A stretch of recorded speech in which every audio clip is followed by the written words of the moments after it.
Just go somewhere else. I can't take this nonsense anymore. How are you going to blame the defense? I got the power. Screw green bean. Damn it. But once you get to the sausage, I feel like we're doing something. Go Jets.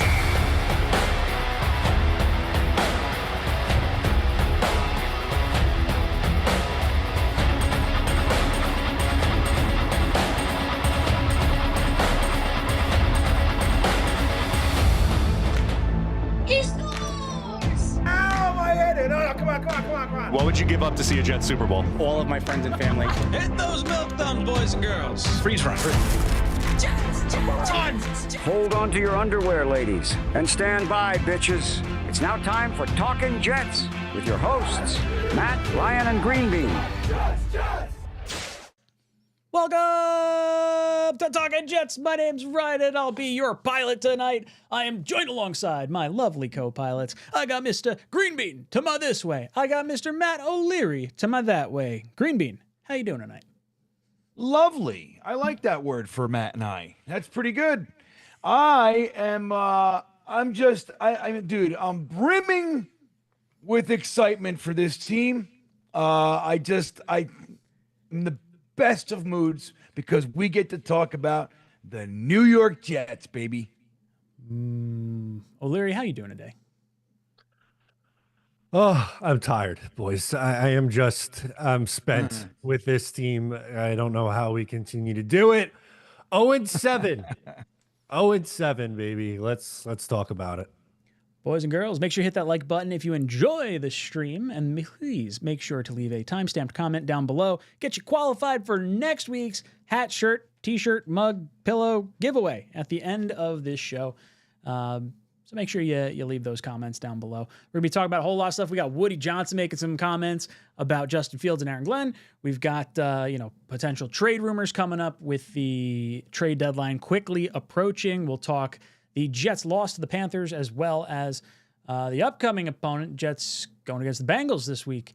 Gonna be fun. Super fun.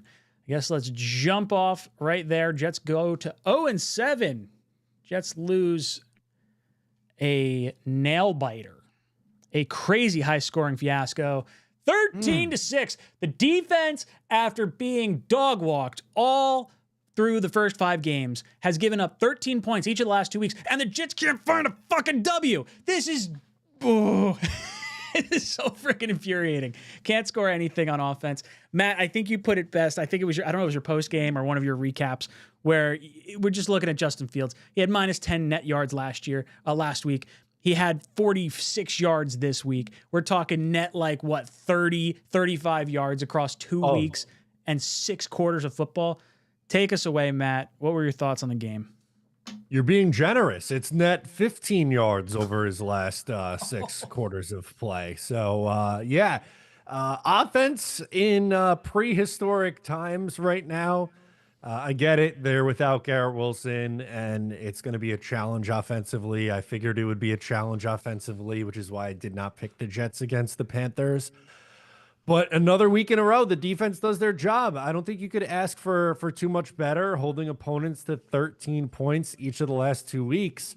And the Jets have scored 17 points over that span combined. And 2 of those points were from the defense. So offensively, they scored 15 points. It's just hard to really imagine how it's gotten to this point.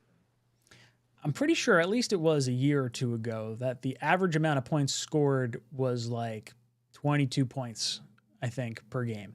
And the Jets can't find a way to manage half that at all. Green Bean, we got Sorless coming into the chat. Sorless says, we won't win until we fire that damn security guard. So Green Bean, take us away. What are your feelings on the last game and that damn security guard? Hey, there's a picture going around. Wait, let me show you. It's funny.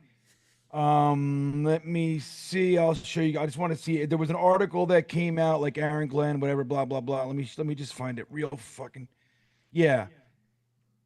Teams are keeping an eye on the trade deadline. I'll just put it up there. So this is all over the place. And if you see it, I don't know. Let me see. Can you see who's there? That's the security guard. That's the fucking guy. Wait, hold on. Come on. What's going on with my computer? Go to your we see it, but you got, there we go. You're good. This way. Right there. Stop. Nope. Perfect. There. See him right over That's the the shoulder. guy. That's the fucking guy. But he's always there. Now look, it's very easy. Well, dude, he's the head of security. Of course he's there. I get it. I'm with it. But the problem is he's always there. He's right next to the coach. He's right next to the owner.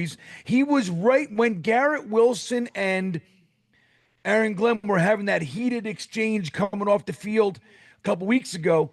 Dude, he was like his head was right there. He's just like he's the secret enemy hidden in plain sight. I'm telling you, because I got to talk to him and I saw his true colors. And that's the thing. And if you want to think that it's not real, again, why the fuck was he making the call to Quantez Stiggers and crying and shit? He's clearly involved. What's the story? We all say Woody's the only common variable, common denominator. All I'm saying is I present to you another one. Woody's not the only thing. This guy's been here the whole time. So thank you for bringing it up, Sorless. I'm not alone. I would say that's maybe a little marionette guy. He's pulling the strings. Is that what he's whispering right, sweet puppet nothings to master. each one of our coaches? Go for Aaron. Dude, for go look at Fields. that's right, man. Dude, when go look back, go to Rex Ryan running on the field. Who's right there? Go to fucking Eric Mangini. He's right there. He's been there, dude. He's just something's up. And he was mean to me, and I don't know why. Blitz Crew comes in and says, I miss enjoying football. It's been a few years now. Dude, I can't tell you the last time I truly enjoyed watching the Jets. It was probably the year before we got Rodgers, to be perfectly honest. Yeah. The hype, the excitement around the Jets was obviously higher once we got Rodgers. 7-3. But yeah, we're talking the Mike White stretch where we got a shot, and then that's when Detroit kicked it into gear and then beat us, and then we just kind of fell down the last few games of the season. I think that's the last time I truly enjoyed Jet football. Yeah. Yeah, remember it was it started in Cleveland. It was the game where we were down by 2 scores and the coach brought his kids on the field, and then Corey Davis is wide open, and then we do the onside kick, and Braden Mann was the hero for a week here. He did that little fucking reverse behind the leg kick, and we got it. And then Garrett Wilson scored the touchdown. And, and he's in Ohio, and he's going "fuck you" to the people. And then we went on a run. We beat Pittsburgh, and we beat all the Green Bay, right? We beat Aaron Rodgers, and we were 7-3. And we did not win another game. Sadness. That was the last time. They used to call Cleveland the Factory of Sadness. I feel like that mantle may have been taken over by our New York Jets. Matt, you look like I called it on my podcast this week. I'm sorry, Ryan. Yeah, on my podcast this week, I called it the amusement park of pain. You thought you rode every ride. And then you turned a corner and there was a whole different section of the park. You forgot about the back half, the back 9 of the park here. Right, back 9, exactly. Just the log flume, you walk past it, it's covered in toilet water and just launching onto right. That's what it feels like right now. It's all rancid. Which, by the way, I just bought tickets to go to King's Dominion down here for one of the haunt. Very cool. Excited. I've only been on one roller coaster in 2 years, guys. Well, about a year and a half. Wow. That crazy? Because we didn't do the Cyclone. We could have done the Cyclone. Well, not that we could have. We Instead couldn't of do the fucking- Cyclone this year. It would have got rained out anyway, right? So there you go. That's true. Next year we'll do it right. Rafi comes in. Rafi says, "Hi guys, I've come to the realization that this team isn't going anywhere until Woody sells. Ineptitude starts at the top from ownership. This godforsaken, miserable, horrible franchise can't succeed because Woody's at the helm." Yeah, look, the fish rots from the head, right? So Woody's got to own it. He's been the common denominator across this entire thing. The security guard. And the security guard got two common denominators. And I think that I don't even really know what to complain about with Woody other than that he's just kind of like a cringy dude. He went out and got Aaron. I think most Jet fans wanted that. He has spent money in free agency in the past. You know, he's given his head coaches probably a little more time than fans may want him to give. Like there are things that I can see are like him trying, but then there's also like we're not paying Bryce Huff, or we're doing the Madden ratings thing, or you're saying stupid shit about the quarterbacks. But I mean, we had the thing with Mike White a few years ago where he's just like, yeah, you should throw your helmet, you suck. Like there was that whole thing. Like, just crazy stuff with Woody. Matt, what do you think? You think it rots from the head? Yeah, I mean, I think Woody's an asshole. I think that's a big reason why the Jets aren't good. And the unfortunate thing is he kind of lucked into like Bill Parcells laying the foundation for a little bit. And like a lot of Bill Parcells holdovers were there through the 2000s. Like Mike Tannenbaum was like the cap guy with Parcells, and some little intern or nerd or whatever the hell he was doing. And then he runs the show. And really the only football hire that Woody Johnson's made that's like made a difference is Rex Ryan. Everybody else has kind of crashed and burned, unfortunately. You can't even give him credit for Tannenbaum because he was pre Woody Johnson. So, first 10 years of his ownership, yeah, they had success. They were good in the playoffs pretty much every other year. I would kill to get back to that point. But the last 15 years, they've been an absolute dumpster fire. I don't know how they fix it. I don't know how it changes, but it's just like every button he pushes is just wrong. Bean, how you feeling about Woody? You think the fish rots from the head, or it's the security guard down? Yeah, I think the security guard is Woody's boss. That's what I really think. But so here's the thing. It's like Matt was saying, right? Like it's tough to point at the owner because he owns the team. You can't make a change. It's just like when we talk about moving the team, right? Woody, and he's a part owner of that stadium. He's not like renting a stadium. He owns it. And remember that they didn't get like a lot of these, teams will get like 50% local funding. They didn't get any. The Maras and the Johnsons built that fucking thing. Like they own it. And the lease with the land, the Meadowlands, is they just renewed it. I think it's 2109 they have it till. We're not going anywhere, right? None of us are going to be here when this. So Woody's the owner. The Meadowlands are where we play, like the MetLife, that's it. And it sucks. But here's the real problem with him and where he can actually make a change.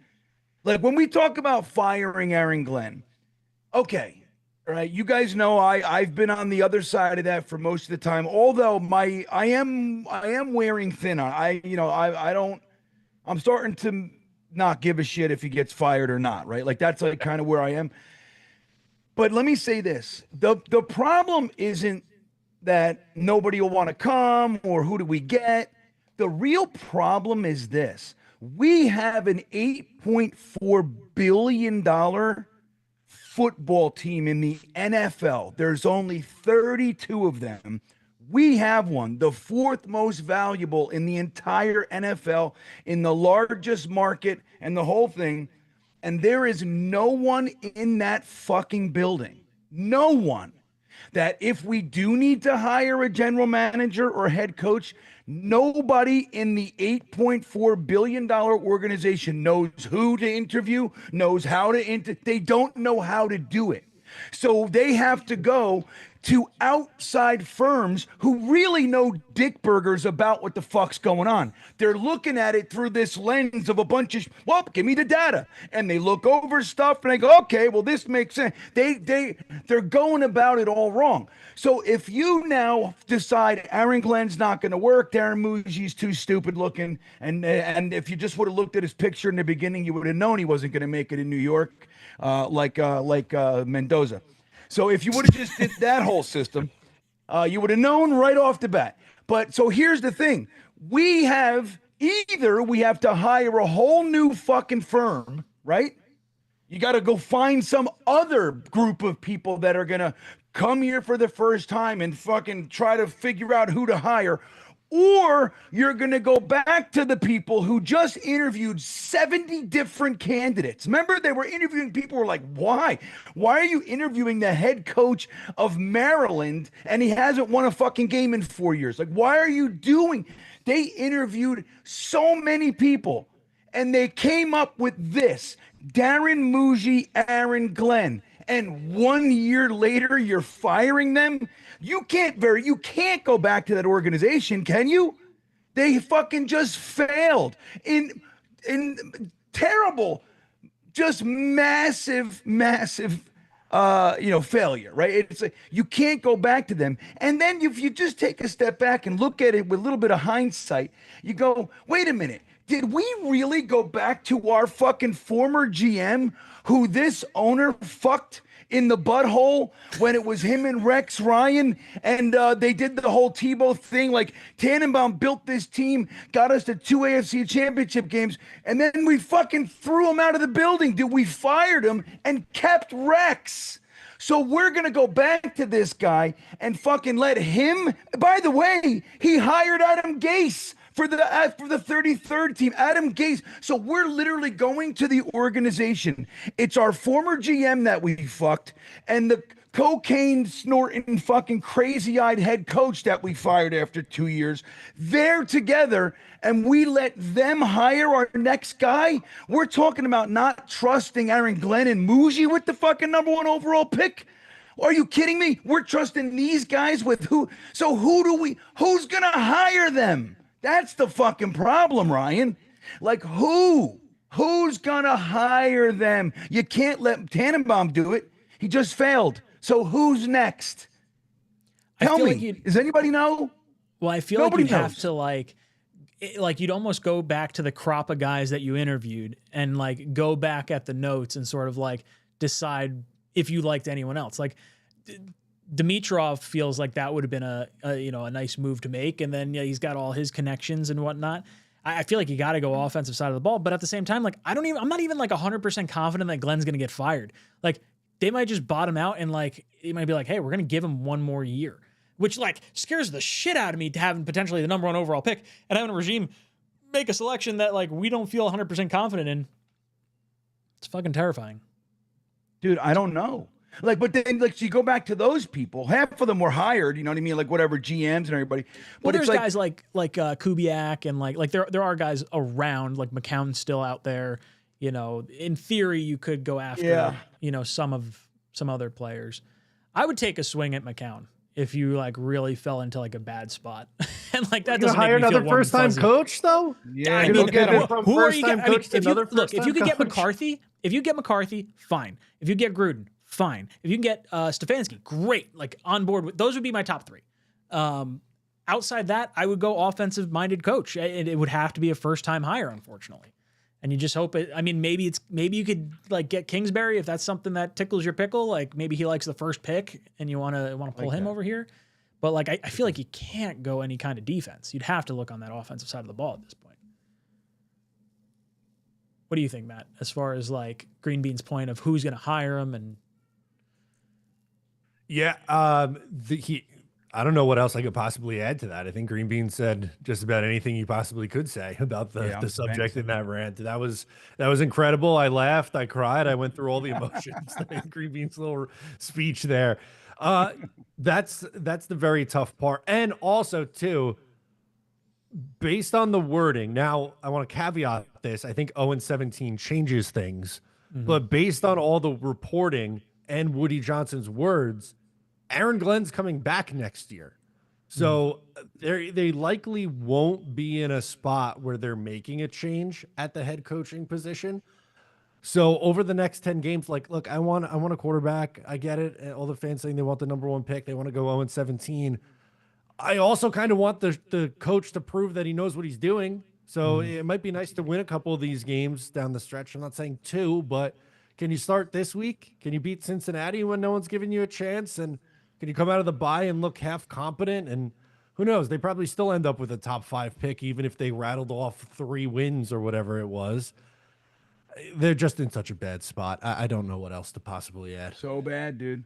It's I mean, bad. We're going to go to Tyrod, and my feeling is, okay, cool, like great. You're going to see how maybe the rest of the offense performs. I talked about it last week with Tyrod being similar to like Ryan Fitzpatrick or Josh McCown, where he could run the offense. He gives you a baseline of like, okay, is the play calling all right? Are guys doing what they need to do? And you can at least like, there's a timing aspect to Tyrod where Fields, he's holding on the ball so long, you're just not getting that input. But I think Tyrod's going to get folded in half. We're going to be back to Fields in a week or two anyway. Like we're just kind of prolonging the inevitable. So we'll have to Ryan, wait and see. It doesn't, and it mimics the exact same scenario that we saw 2 years ago, which is Zach Wilson sucks the balls. He wasn't supposed to be in there. Aaron Rodgers got hurt. Zach comes in. He sucks. He does a little bit. We say, okay, maybe we can do this and eventually get to the point. No, he sucks. He's bad. We bench him for Tim Boyle. 2 games later, Tim Boyle shows you what bad football really is with the Hail Mary.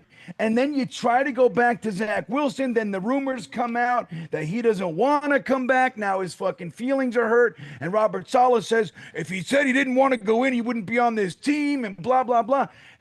Zach Wilson comes in for a quarter and then he gets hurt, right? And out for the rest of the year. And then we got Trevor Siemian. But doesn't it reek of the same situation like you're saying? Like Tyrod Taylor's going to come in and he's going to be fine. I mean, think about this. He came in and fucking threw 2 picks and we're like, that's the guy. And underthrew, that's how bad touchdown passes. Dude, right. That's how that's how bad he really is or really was, because somebody coming in throwing 2 fucking picks and missing wide open touchdowns, we're more confident in him. But he's going to get hurt or suck really bad. We're going to try to go back to Fields. The damage is done.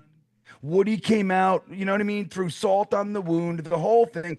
And then where are we? Then we're looking at fucking Brady Cook. We're going to ruin his career before it gets started. That'll be our last thing for the year. Let's make sure Brady Cook has no chance for a career. He's starting 3 or 4 games this year. You know that, right? Yeah. He's going to fucking Bryce Petty this bitch. Oh, yeah. Yep. Fucking. Oh, God, I hate this team. Ryan King comes in with a big dick super chat, says, we needed to go back to the white helmets and old uniforms. We had more winning seasons with them. Bean knows what I mean. Yeah, I mean, the old white helmets would be great, but now I almost don't want to do it because it scares the shit out of me that we're just going to taint them. We've just been so bad for so long. Bean, your thoughts on going back to the white helmets? Well, that's a great point, Ryan. Like, you can't just, I'm with it 100%. Ryan knows the deal. White helmets, look, the best years of our entire history were in the white helmet. The only time it wasn't, we had that little section in the mid 80s with the Sack Exchange and Wesley Walker and Al Toon and Freeman McNeil and Kenny O and those guys. But that was very, very short-lived. All the other years that we were good, white helmet. But the thing is, like you just said, Ryan, you can't depend on the white helmet alone to carry you. You know what I mean? You got to make sure things are in place that you can compete, and then you get the white helmet and fucking catapult everybody over the brick wall here. But yeah, man, I think, dude, it makes no sense. Like, dude, Weeb Eubank said it, Bill Parcells said it, and for whatever reason, we just need our helmets to be the same color as the field. I just don't know why we need to do that. We think it's very important. AbLab drops in with a big dick super chat. Says, we are going to drive ourselves crazy pontificating about Glenn getting fired and us getting a new coach. He's not going anywhere. Y'all save yourselves from overthinking it. I mean, look, we're at wit's end. We don't know what to do at quarterback. Don't know what to do at head coach. Our owner's not leaving. Our team is not where we thought. Every year since like the Trevor Lawrence year, it's been like, we can't get worse than almost getting the first pick, and we find a way to do it every fucking year. Like even the 7-3 year, we're like fucking cruising. We're like, let's go, and then all of a sudden, lost, missed the playoffs. Like.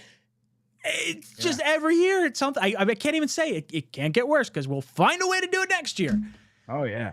What do you mean it can't get worse? It always does. It always does. It just fucking hurts. It hurts. Damn it. The only guy who said it's my dream job to come coach this god awful football team gets hired and is somehow horrendous, worse than the last guy that we had who also stunk. Like that, none of this is fair to Aaron Glenn. No. He shouldn't have to suck this bad. He's been through it all with this team. He's like, this is my dream job. I want to be the guy who turns it around. And half the fan base wants him gone after 7 they games. want him gone. It's just, they want him gone so bad too. Like, yeah, right. Like he's the guy. Like, most people didn't even want to interview here, but even out of the ones that did, he was the one who wanted it. Right? He wanted the job. It's his dream job. And we hate him faster and more thoroughly than any other coach we've ever had first year. It's never happened like this. Maybe you could say Lou Holtz, but who remembers that? I wasn't alive. I mean, I was a baby when that happened. So, I mean, like in the last fucking 40, 50 years, whatever it is, we've never hated a coach this thoroughly and this fast in my 43 years watching the Jets. I mean, I think the last 2 games with Glenn's halftime, like leading up to halftime and end of game decision making has felt worse than I think most head coaches that we've had at this point. I think that's where the frustration comes. Like if he was making really smart, calculated decisions throughout the course of these games and we were just losing because like field sucks or like, you know, 1 or 2 other things goes wrong. We're not getting, you know, fumbles. They're bouncing the wrong way. We're getting those like fluky things like Braylon Allen fumbling on the 1. Like you lose that game. It's like, okay, that's not really on Glenn. The guy fumbled the ball at the 1. You could add a touchdown. Like there were excuses that could have been built in, but it's just compounding with the bad decision-making from Glenn as to why I think fans are really like kind of just sick of it. And he's also, like Matt mentioned, he's getting like a lot of the brunt from like how Jet fans have felt the last 2 years specifically with like feeling like we, lost Rodgers to the injury. And then we got like, it just all fell apart last year. So a lot of it's kind of falling down on him at the same time. But I think fans would be a little more understanding if the decision-making was a little bit better in there. Scrap Metalhead comes in with a 10 spot, says, "Hey dudes, I just got married. We were given tickets to the Bengals game, wedding gift. She's a Bengals fan. How can I survive this week surrounded by Bengals fans and being embarrassed all game?" First off, congratulations. Second off, I was supposed to fly out to Cincinnati to go see this game. And my brother-in-law lives like near Cincinnati. He's like 5 or 10 minutes outside Cincinnati. So I was like, oh, this is great. Jets are going out there, like whatever. Then Joe Burrow gets hurt. And I was like, oh man, this can be like Jets have a shot to win. And then Fields starts staking, and now it's going to be Tyrod versus Flacco. I'm like, well, thank God I'm going on a bachelor party this weekend and not going to Cincinnati to see this damn game. Dude, I'm sorry. I mean, I don't even know what to tell you. At least like the Bengal game, like it's not as daunting as it might have otherwise been, but Flacco looked pretty good throwing a chase like 23 times or whatever it was on Thursday Night Football. So they're coming off a little mini bye while we're just like licking our fucking wounds. So you're probably going to be embarrassed all game, my friend. Maybe wear a paper bag. Wear a paper bag. That's okay. It's more of that's more apt to be our next uniform than the white helmets. Matt, your thoughts on how Scrap Metalhead? Well, Green Bean, you got Green Bean. Give those guys just real quick. Say, dude, you don't have to wear your Jets jersey. You can wear a football team shirt. Just football. Just go in incognito, dude. Yeah, man. Go in with the fucking polo shirt on. You married into a new franchise. This is your opportunity to have a good one. Yeah, man. Jump ship, yo. Change your last name to her last name, and it's all good. You're cruising. Yourself. She's throwing you a lifeline. Yeah, man. Take it. O'Leary, what do you think? How can Scrap Metalhead survive in Cincinnati? Very easily. Just say nothing, right? Like you can't. They're 0-7, likely to be 0-8. You can't talk shit to anybody, so don't open your mouth and just sit there and take it like we have our entire lives as Jet fans. What do you mean? It's just going to be a carbon copy of every other week that we've had as a fan base. You're built for this. You have years. I'm sure 25 plus years experience of this.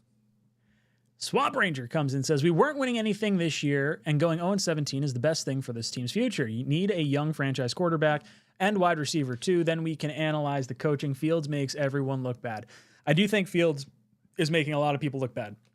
I think some of the decision-making is definitely making Glenn look bad. I think having Tyrod will help us gauge a little bit more on the offensive side of the ball. and hopefully we can get a little bit more production.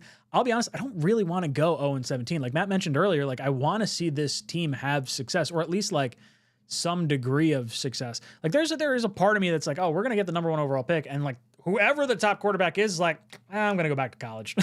Like I'm gonna forego the Jets. Like that would just be the ultimate kick in the balls.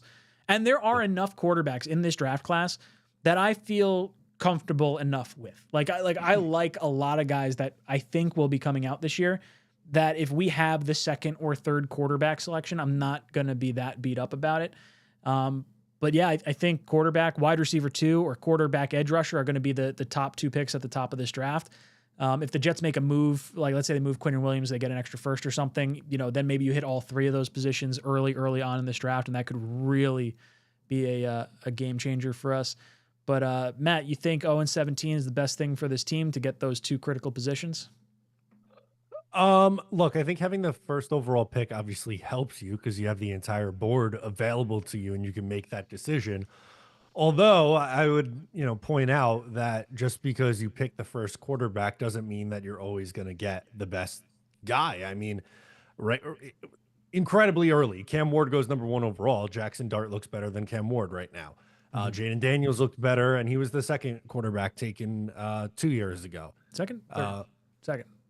Second. Was May 3? May was 3, I think, right? May was 3. That's right. Year before that, you had CJ Stroud, who looked better than Bryce Young. The Darnold draft, I was going to say Josh Allen and Lamar Jackson. They MVPs. were quarterbacks 3 and 5 taken in that draft. So, again, obviously, yes, the higher the pick, the more likely of a chance you have to get that guy. But they've also missed on quarterbacks 2nd overall and 3rd overall within the last 10 years, twice. So there's no guarantee that they're going to get it right anyway, even if they did have the number 1 pick. Being anything to add about the Jets going 0-17 and getting quarterback and wide receiver 2? You think that's the path forward? Well, see, just like you're saying, you'd love to see them, not have to endure just a complete onslaught of utter like incompetency and have to defend that all off season and that whole thing. You'd love to see them like actually show something. So, 0-17 is tough on that side. So, but the thing is, 0-17 locks you in. You know what I mean? And I want to be locked in because we're going to fucking blow it. And I'm going to tell you something else. You got teams like the Ravens pulling some shit. You know what I mean? Like pulling some shit. Sitting like, in the dude, top 5. How dare you fuck around and like 1 year, kind of be down here and be talking in that top 3 pick bullshit. They're way too good of a team to be dancing around down here. Get out of our fucking house. You're not supposed to be here. You can't be good all these years and then come in and steal our fucking Halloween candy, dude. You got to get out of here. This is our bag of Halloween candy. It's like a teenager coming down, taking the kids' elementary school's bag of fucking candy at the end of the night. No. So I'm nervous because we know what the Jets want to do. And it would be good for Aaron Glenn and Angstrand and Garrett Wilson. Like if they start putting it together and it looks like, okay, man, our defense is good. Mauigoa looks good. Brownlee's really good. A.Z. Thomas has been starting. Everybody's developing and they're looking good together and it's exciting and we got hope for that. I get it. But none of that is worth that number 1 fucking pick to me. None. So I'm really torn, and I gotta say, you know what? Here's the way out. Here's the excuse that buys you the 0-17 without, it mitigates, at least to some degree, the level of kind of discontent and all that. Is that you got to have a real fire sale. You got to get rid of you got to get rid of Brees. You got to get rid of maybe Will McDonald. I don't want to get rid of Jermaine Johnson. Dom C's in our chat talking about a fucking 3rd round pick. I would stab Dom C livid with a fucking pencil so right through his ear hole. You know what I mean? I'm gonna hit his rotator cuff. He missed the show last night because he's getting rotator cuff surgery. No. Yeah, good. No. Serves him right talking shit like that. Want to hit him with like, a bunch of but I don't want to wet pasta. Jermaine Johnson Well, I'm sorry, Ryan. Go ahead. I just want to hit him with like wet pasta. Hit him with the noodles. Whack. Boom. Give him a little Only the maybe a little best. al dente. Make it a little firm. I don't want it snapping when it hits him. His mom makes fresh pasta, dude. You got to fucking get her to do it. I got to do it for us.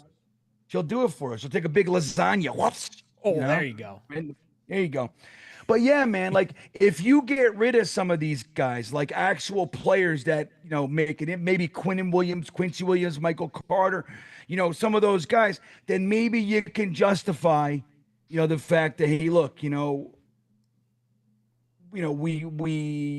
know, it just helps to kind of, justify we didn't have all the you talent. You lost because you got rid of the talent, kind of a thing. I see what you're saying. Yeah, and so I don't know, man. It's going to be real tough to do it. They're not going to do it. We're not going to be 0-17. I'm going to tell you right now.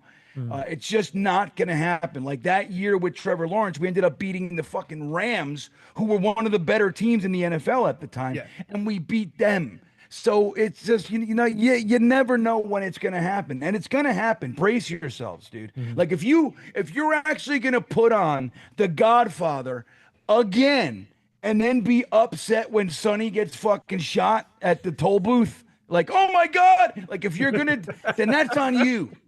We've watched this movie. You know what I mean? We've been here. We've watched this movie so many times. And I'm going to tell you, we're going to get to the point where the fucking tanksters versus you don't root for your team to lose, or it's coming, right? It's the moral victory we needed. We had to beat this team that was resting their starters the final week of the season. It means so much for next year's team. That's right. It's so important for half of these guys that won't even be on the team next year. But yeah, man, so it's all coming. Like we've watched this. If the Jets figure out like how to either go 0-17 or, we win one and we still get that number 1 overall pick. If we figure out how to do that, I'm going to truly commend them as an organization. I don't care if we fire everybody or don't, or whatever. It's going to be, dude, it's harder for us to get that number 1 pick than it is to not get it. Clearly. It's wild. Yeah. The Browns in Jacksonville have gotten the number 1 pick multiple times. They love it. And the Jets have been easily the worst team in the last 15 years and haven't sniffed it. I sniffed it, the Trevor Lawrence year, but damn, it's frustrating.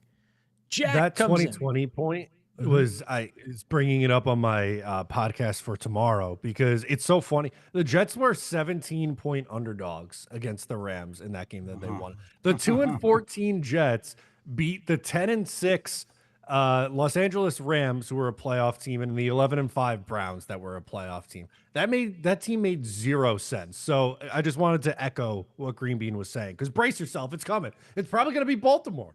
They'll probably beat Baltimore down, 20-point underdogs when Lamar. There it is. That's your lone Jets win of the year, and they lose the tiebreaker to Miami.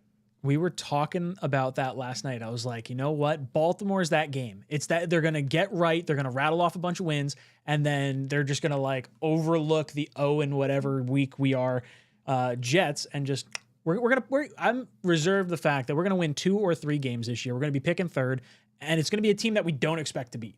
It's not going to be one of these bottom feeders. Like it's not going to be the Saints. It's not going to be Miami. It's not going to be Cleveland. It's going to be something stupid, and we're just going to be kicking ourselves. Jack comes in with Super Chat. Jack says, I was at the Jets Bills in 2022 when we bested them to get to 6-3. That was the greatest moment of my life. It's been all downhill from there. That was the Bryce Huff sacking of Josh Allen with the fumble and everything. That was a great game. Great game. It was a great game. We were cruising at that point. Jake Asman in the chat. Jake Asman in the chat says, Robert Wood Johnson, one of the funniest names ever. Yeah, our Dick Woody Johnson. Just like all sorts of oh no, Dick's Richard. Sorry. Bob Wood Johnson. God damn it. Bob Wood. That's Green Bean's got to know that name from his past life. That feels like a coworker of Green Bean's. Yeah, Bob that Wood. feels like a Bob Wood. Yeah, that feels like a Yankee Doodle. Somebody I cohort. know. Yeah. Exactly. Sounds like somebody you'd know. And his son, maybe. Brick Johnson. Yeah, Brick Johnson. Yeah. like hard as a rock Johnson. Here you go. Like now you're gonna own the know. fucking shitty Jets. God damn it. J-Boy says 10 more games of this, boys. We're built for this. Ah, damn it. Damn it. I hate it. We are built for this. Peter says, I agree with Raffy. Any thoughts on Tyler Lockett?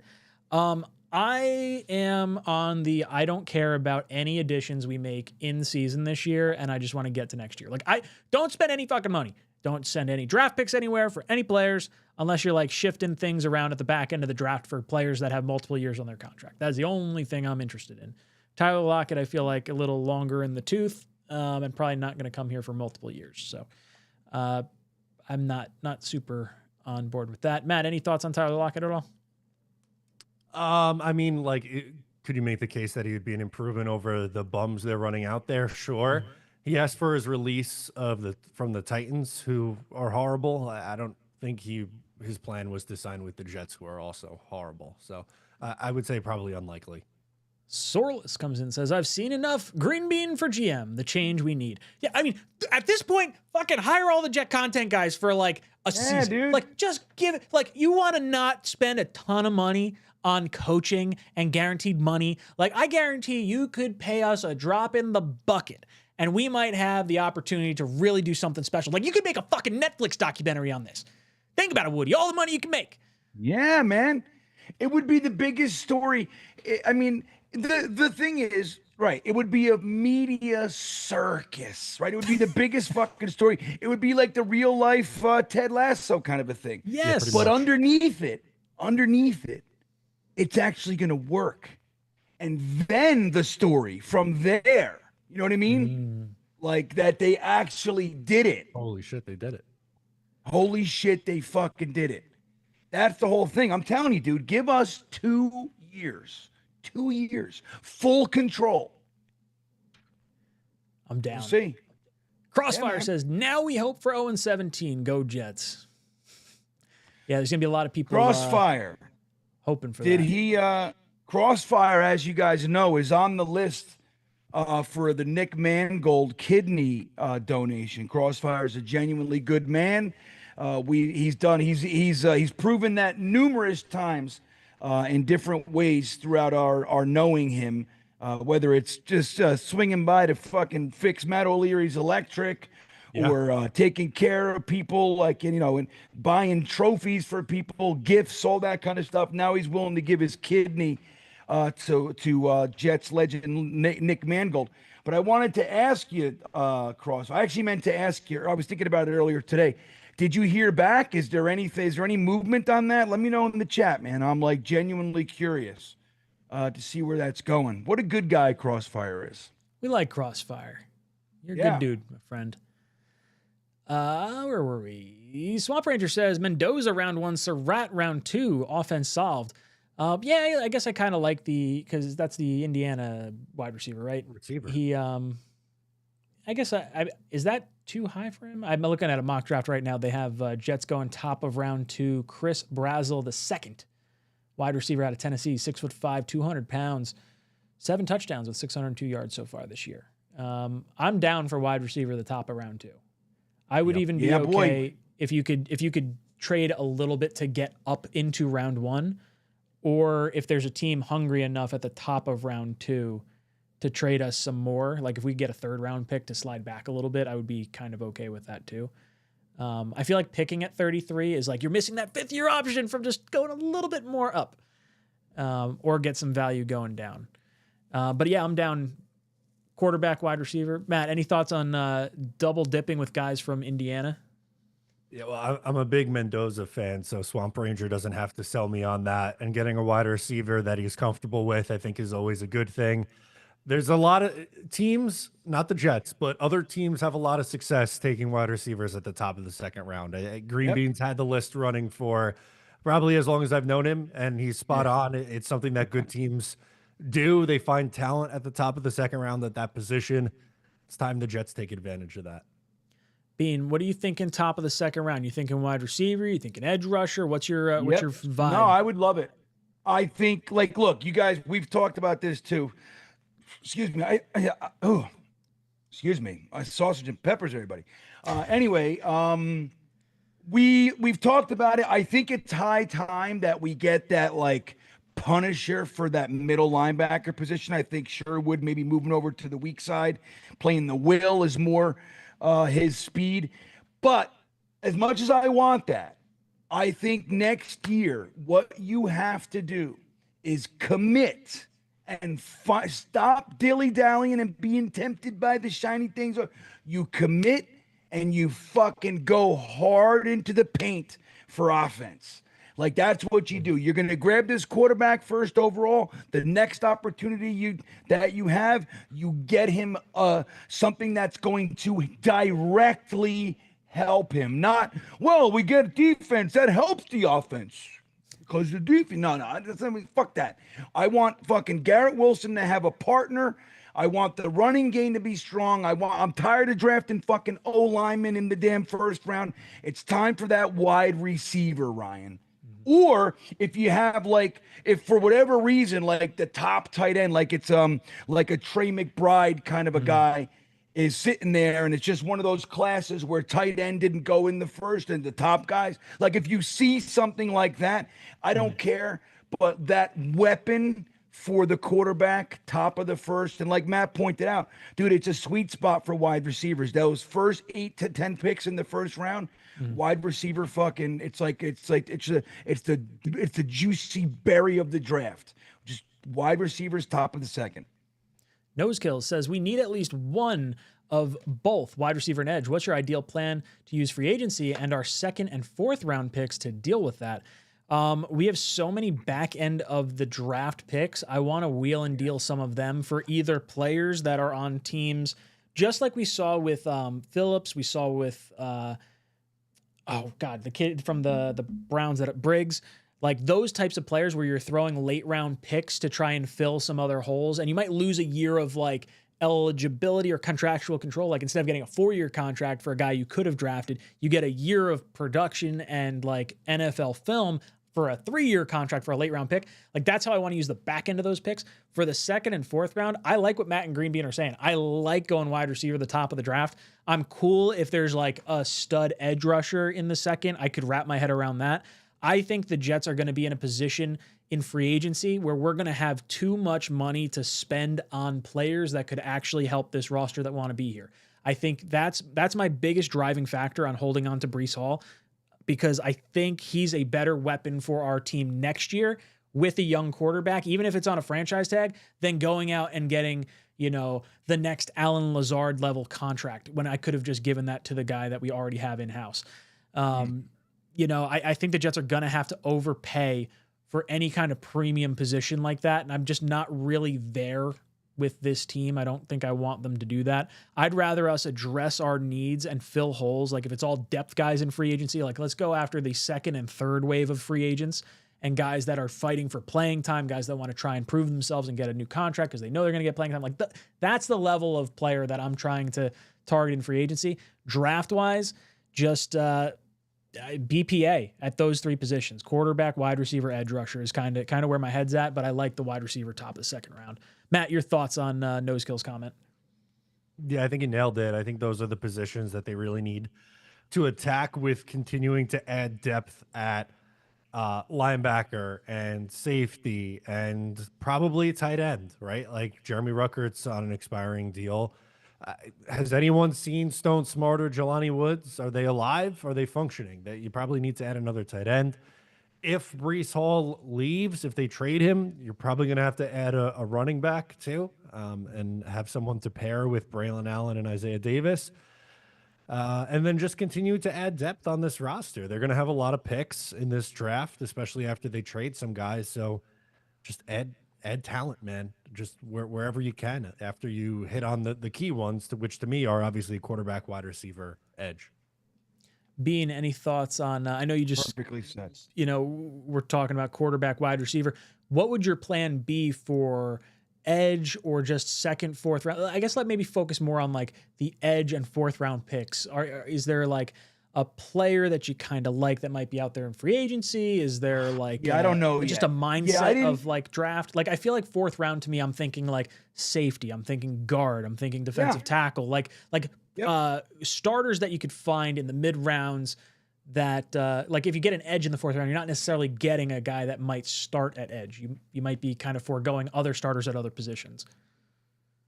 Yeah, but just like you're saying, but you very easily, or not easily, but it's realistic to think that in the fourth round you're going defensive tackle, you're going safety. Though you could, realistically get a guy that contributes, year one. And maybe he's not the penciled in starter, so to speak, but he can be part of that rotation where edge, you could as well. But generally speaking, when you're looking at a position like edge, by the time you get to the fourth round, it's such a premium position that's been combed through.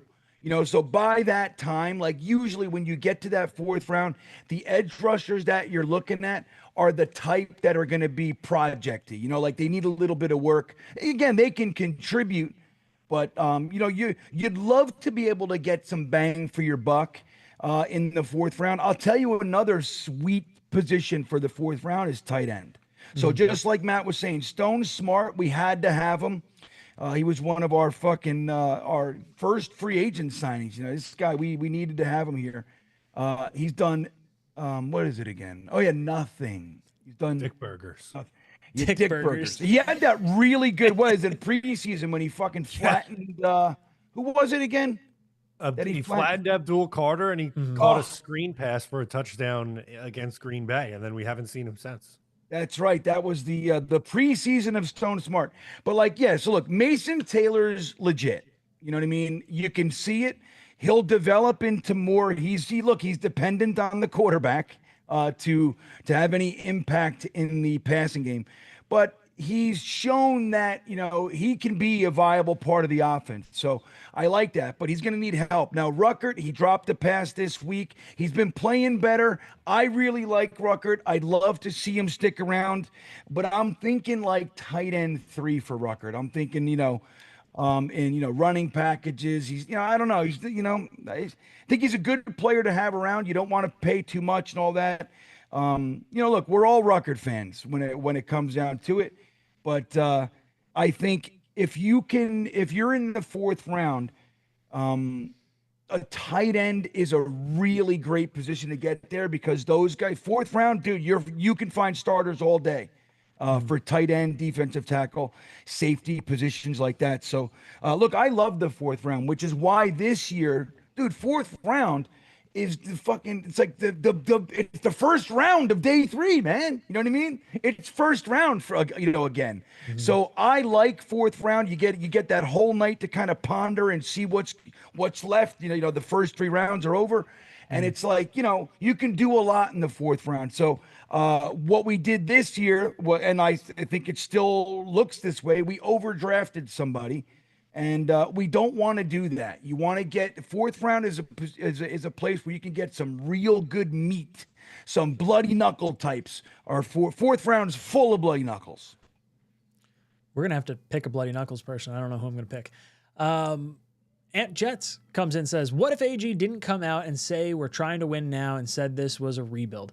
Yeah, I mean, he couldn't have come out and said that. Like, I think we're. This year's going to be, maybe he could have said like, hey, look, we're going to try and win as many games as we can. We're going to be evaluating the roster. We're going to be taking a look at every single player. We're going to see who's going to be here long-term. I've got no, delusions that we're going to be some type of, Super Bowl team unless we really prove ourselves. Like, we need to win. Like, I think there's ways he maybe could have said it, but I agree. It's, you kind of have to say you're going to win. You're not just going to, say it's a rebuild and just not sell season tickets. Like, that's part of his pitch too. He's got to try and get people to buy. Or to the 53 guys in the locker room too. Right. Hey, we really want you to put it all out there, put it on the line, risk injury, all that kind of shit. But we're not really trying to do anything. Yeah. I've been saying since even before we were going to get Justin Fields, I was like, I want Justin Fields because it's the illusion of like attempting to do something while having the soft tank, ability to get the quarterback. Like, if he explodes, great, awesome, like, really cool. But I like the I'm okay with the soft tank, which is now full blown like nosedive this year. Yeah, I was expecting us to get like excitement out of Fields, and we didn't even get that. JJ says, fuck Fields. Glenn I have sympathy for, but not enough to let him get his hands on a number 1 quarterback pick. We've seen a lot of quarterbacks. We brought it up last week too. How many quarterbacks have been taken number 1 overall that now have a new coach after a year? Cam Ward is going to be that example. Trevor Lawrence is an example of that. You have like the list is on and on. Caleb Williams. We did it with Darnold with Bowles. We canned him and just hired the wrong offensive-minded head coach. I'm okay with them making the selection at quarterback because I would imagine Engstrand's going to have his hands in that as well. I think there's going to be a lot more people making that type of decision, and there should be some degree of consensus, especially if the Jets have the number 1 overall pick, with what direction they should go. Not saying that you should fold to whatever, popular consensus is, but I think maybe the Jets should. Like maybe that's what we should ultimately land with for this first pick. So I get what you're saying. JJ also comes in and says, if you remember, I predicted 3-14 before the season started. I think I may have been optimistic. I said 6 wins, and I'm feeling uber optimistic, and I got friggin' reamed at for being as low as I was. So 3-14, I can. Dude, we got 10 games left, everybody. What's everybody so down for? Why are we so glum? We could quadruple the number of wins we have right now, and it would still be 0. Totally. Yeah, man. We could do that easy. I want to go back to his last comment, though. Bean, what are your thoughts on this regime picking a quarterback? Like let's say we are in that, we're top pick, regardless of what the record is, we're the top pick, or even top 3, top 4, top 5, whatever it is, making that selection at the top of the draft when it seems like the seat that they're sitting on is just so hot. Do you think that's a mistake? Well, who else is going to do it? Yeah, that's the question, right? Yeah. I mean, look, dude, let's back it up and take our emotions out of it, right? Let's take a few minutes here, us 3 and the 311 people in the chat that only gave us 87 squoze and milk thumbs, by the way. It's fucking ridiculous, guys. I want to get some spinny wheel people. Let's get some qualifiers for the spin wheel, everybody. So you got to hit that like button, squeeze the milk thumbs. So all 318 of you, Matt, Ryan, and myself, let's have a conversation, shall we? You look at 𝐒𝐿𝐲 and you look at Aaron Glenn. Word on the street is that Aaron Glenn's really the boss, right? So if there's a battle about, 𝐒𝐿𝐲 wants this guy and Glenn wants, if it comes down to that, Aaron Glenn's word has that much more weight that, so that's what we're hearing. So they had their first draft. They took Membu, safe pick, I think, good pick, smart pick, but it was the safe pick in, if you look, I think from most angles, and they did it. They finished the offensive line for now. Then you get your second round pick, and they take who I very, very, very much thought was the best tight end on the board. Okay, great pick. Now they switched gears on us a little bit. We were thinking wide receiver in the 3rd. They went cornerback in the 3rd, and they took A.Z. Thomas. Player, I don't think there's too much question about the potential of the player from a prospect standpoint. He's been on the field a little bit. He's looked quality, right? He looks like he's got something that we can use. So first 3 picks, those are the premium picks. They look good. Day 3, they start a little fucking choppy, right? They overdraft, they're trading up, they're doing all this stuff. But Smith, we don't know what he'll be. But you look at Malachi Moore, he's been getting some playing time. He's been an upgrade over Tony Adams, right? Can we say that? Is that safe to say? Yeah. Right? So I think it's looking good. Who's the other one? So you got Malachi. Oh, and Maui Goa had a really good game 2 games ago. Kind of came out of nowhere. I'm not really holding out too much hope, but said, holy shit, maybe this guy can develop in the next year and actually play. So he looks good for a late round pick, right? And then you got Tyler Barron, who is a little bit wacky, and we don't know why they used 2 5th-round picks to go get that guy. But Then they mid-season trades. You got Briggs, you got Phillips, and you got Brownlee. All three look like good moves, right? Low, as far as what we gave away, not very expensive from a compensation standpoint. And we have their contracts for a little while, so they're going to be here a minute. They're all relatively young, Phillips being the oldest. But so good moves, solid. First time GM, you're gonna have to see them stumble and bumble.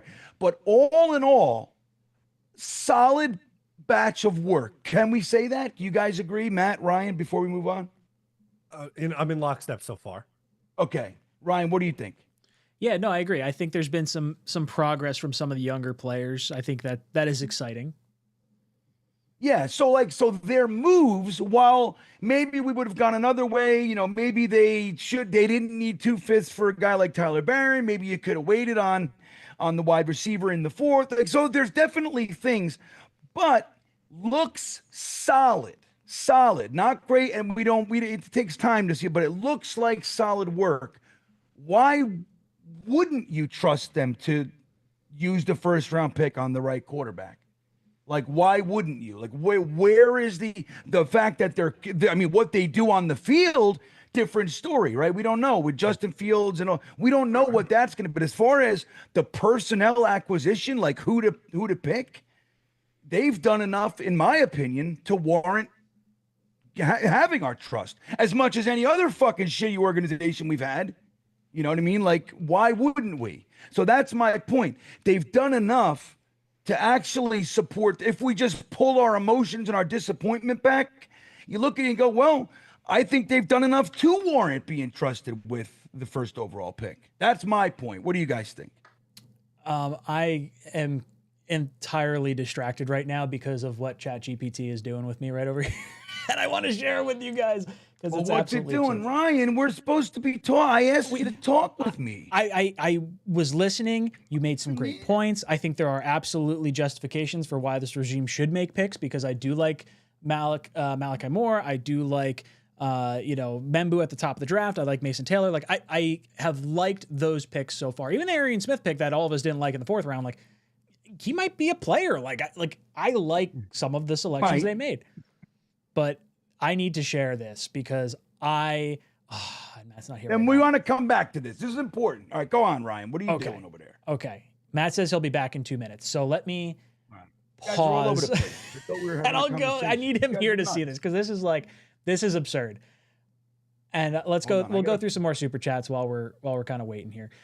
Jet Dog comes in and says, first off, what's up, Jet Dog? Hi, guys. After this train wreck season, there will have to be a sacrificial lamb. Tanner Engstrand will be fired.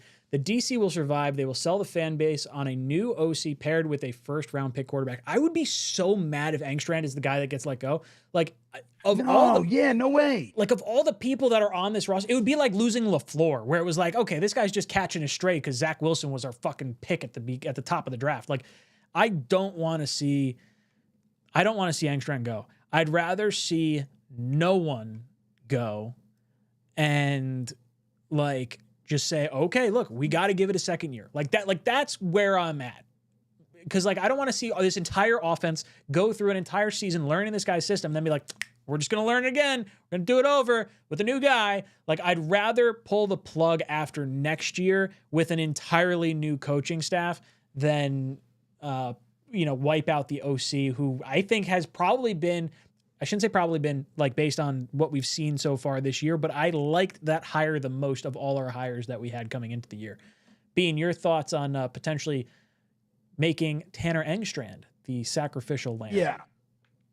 Look, we have 10 more games we have to see, right? Look, if he's a complete shit show, the rest of it's clear, that he's fucking lost in the sauce, then okay, maybe. But to me, I don't know, maybe I just want, I don't want to go back to an old fucking offensive coordinator that just thinks, that old NFL.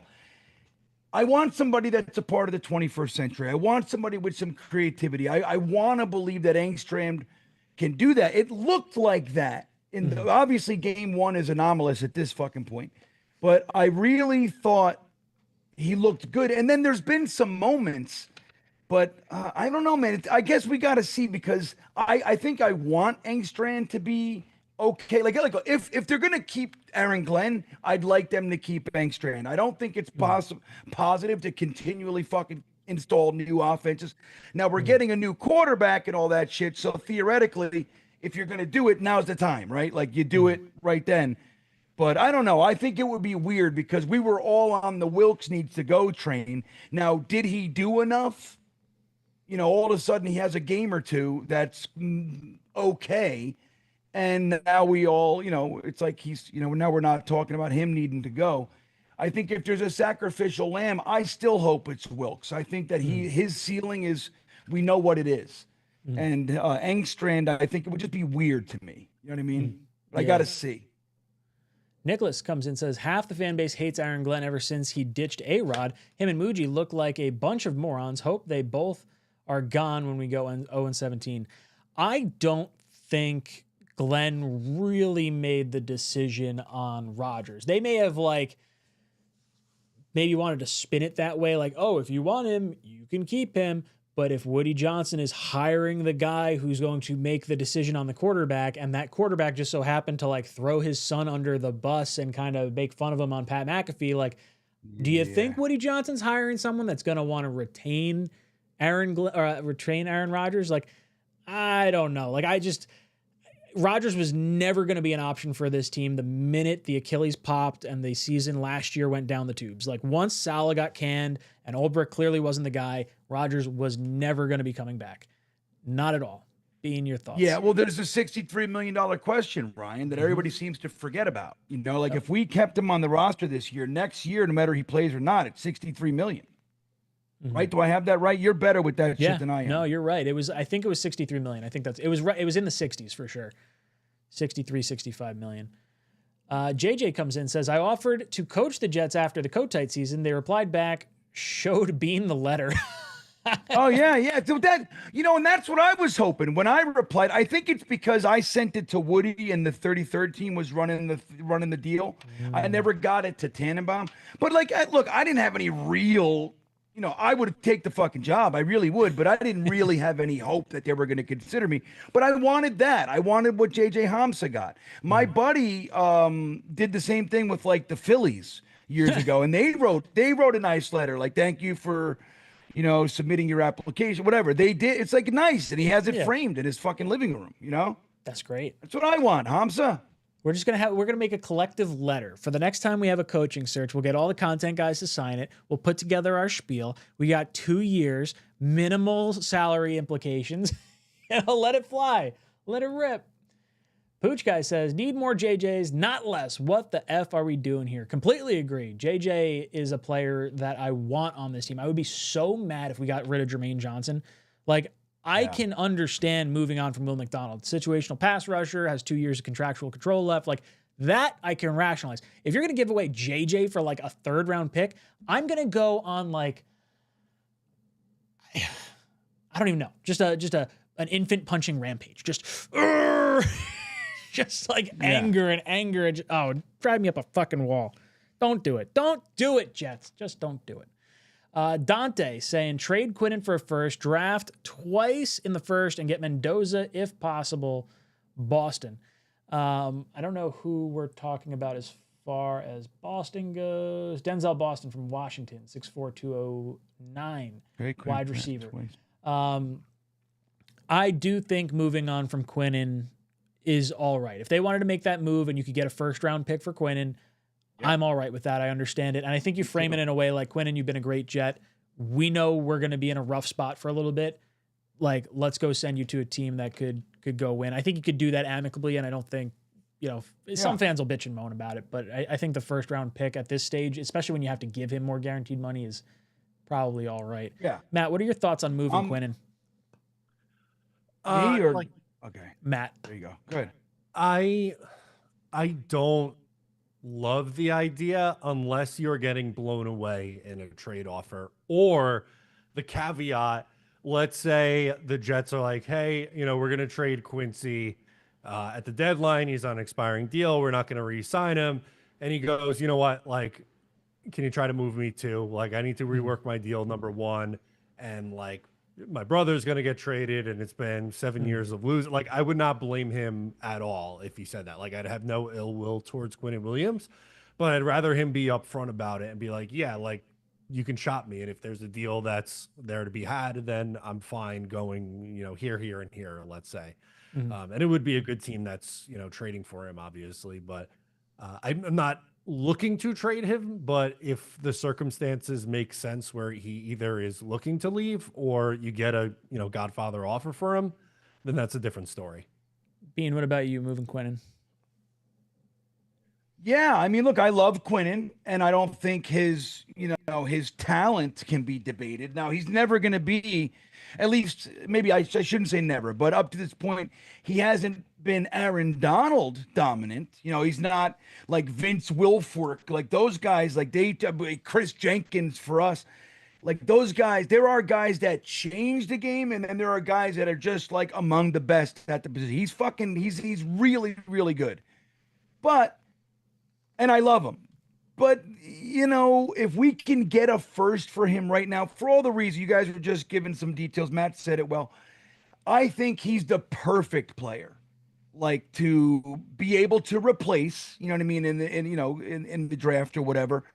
You get that first, you save the money, you let him. He's been here for 6 years. He was drafted by fucking McCagnon, for God's sakes. I mean, think about it. He's the reason that Gase got McCagnon fired, by the way. So there's that. But, I think just like you said, Ryan, you say, hey, look, the Chiefs or whatever, are calling or the Colts or somebody like that. And they'd like you to go over there. We think you can, we're going to let you go and you can go for a contender. The first time in your career, you'll be competing for something that's actually worth a shit, not moral victories. So you do that, you get your first. It'll be toward the later end of the first round, obviously, but then that gives you that ability, man. Now you got it, in my dream scenario, you got the first overall pick, and let's call it the 28th first round pick, and then you got the first pick in the second round, which is 33. So now you're fucking talking. You know what I mean? You got the first, you got 28, you got 33. You could do some damage, man. You can get that wide receiver. You can get a wide receiver and a tight end. You can get a wide receiver and then you could justify going defense. Get that linebacker or something like that. Anyway, I think it would be the perfect move. I'm not pushing to get rid of them, but if somebody's on the phone and they're offering a first, I might ask them for a first and like some change, but yeah, I think I would do it. I want to jump to Crossfire real quick. Drop it a 20 spot says, I got the email talking about the donation for Mangold. Your willingness to step forward as a potential donor is a powerful testament to the strength of community and compassion. We will follow up with you with more information. So Crossfire putting himself out there to save an all-time great fan favorite Jet and Nick Mangold. Crossfire, you are a gentleman and a scholar and should perennially be in our giveaway at the end of. He's a bloody knuckles. Crossfire wins the Bloody Knuckles Award. That's if there's anyone that deserves it, it's Crossfire. We can do anything we want, Matt. Yeah, I don't want to give it to anyone who was a part of that 13-6 loss to drop to 0-7. I would rather give it a Crossfire. So let's I agree. This. Bloody Knuckles let's do a poll. Goes to ... Crossfire or anyone else. And it should be a landslide victory, I would think. Jules comes in and says, what do you think about entertaining a Sauce trade or getting a number one corner? Hasn't been the same since they caught on to him holding. So I will say this. I think like when we drafted AZ Thomas, I thought there was the potential, given the contract we gave Brandon Stevens, that there was some degree of like maybe they decide to potentially shop Sauce. Then he got the contract. So now I don't think he's going anywhere, but we looked at the contract. I don't know if it was me and Dom or it was with you guys, but I think there's an opportunity to potentially move Sauce based on when his option is, but I think the option hits the beginning of the new league year, so you can't really move him after that unless he decides to push that bonus a little bit further down to allow that trade to happen. I would say you'd have, like, for me, I'd want to get 2 firsts for Sauce. I wouldn't want to move him for less than that. I think he's 2-time All-Pro. Like, he's the personality and like kind of star power you do want on a team at a premium position. And I don't know. There's part of me that feels like there needs to be something in it for the fans as well. And I know winning will solve a lot of stuff, but Sauce is a fan favorite. Like, I don't want to lose him. Matt, your thoughts on the idea of shopping Sauce? I think the Sauce Gardner demise has been greatly overstated. I think Talk about it, Matt. Good video, by the way. Thank you. I appreciate it. He hasn't given up a catch the last 2 weeks. He's gone 3 straight weeks without a penalty. He's given up 2 touchdowns this year, which is more than he's ever given up in a season. He's never given up more than 1 touchdown in a season. His reception percentage is 45.5%. So he's been targeted 22 times and only given up 10 catches. Would you like him to intercept passes? Yes. Can he play better than what he has through the first 7 games? And has he looked better at other points in his career through the first 7 games of the year? Yes. He is still playing at a very high level, even like he's probably going to be a second-team All-Pro this year. And we have people squabbling over what he's done this year. It's a little bit much for me, the Sauce backlash. It is. It's weird, dude. Like the Sauce hate is ridiculous to me. Like, again, like even when he has a bad week, bad couple weeks, still, like if you can't see that he's fucking uber talented and is one of the best players that we've had in a long time, like players are allowed to dip, you know what I mean, and all that. Like, I think it's okay to be upset. Like, hey, if he makes a fucking bad play or, gets a penalty, I'm saying the same shit. Come on, you fucking asshole. I'm doing all that stuff. But the idea that he sucks and like people, like, I don't know, man, that's bizarre to me. The level of vitriol that he gets. But Ryan, what were you saying about it's not prohibitive or it is? I thought it was like it made it so really. The way his contract's written is, hold on, let me pull it up so I have it in front of me. Hey, what was with the Sauce tackles this last week too? Like he did. So there was some stat that I saw, like he hasn't missed a tackle in like 3 weeks. So he's improving there too. That was like a bugaboo, a legitimate one with him. So I'd have to look when the new league year starts, but I'm pretty sure it's March 17th. I think that's the date. Sauce has a trigger in his contract where his 2027 salary becomes fully guaranteed on March 17th. And there's an option bonus that triggers at that point. It's kind of like the Aaron Rodgers deal where it's like, okay, if you're on the roster by this date, your base salary drops, and then it becomes a signing bonus, and that signing bonus gets paid to him at that point in time, but the cap hit gets spread throughout the duration of the contract, essentially making it more flexible in season for that year, but becomes harder to trade after that bonus gets shelled out because you're eating more of a dead cap hit with each successive year. So that's sort of how his bonus looks to be structured. Like there's a $30 million bonus that gets paid out. I believe it's on March 17th, unless it's just like the salary itself gets guaranteed. He has an option bonus that does trigger in the year 2026. I just don't know when that trigger hits.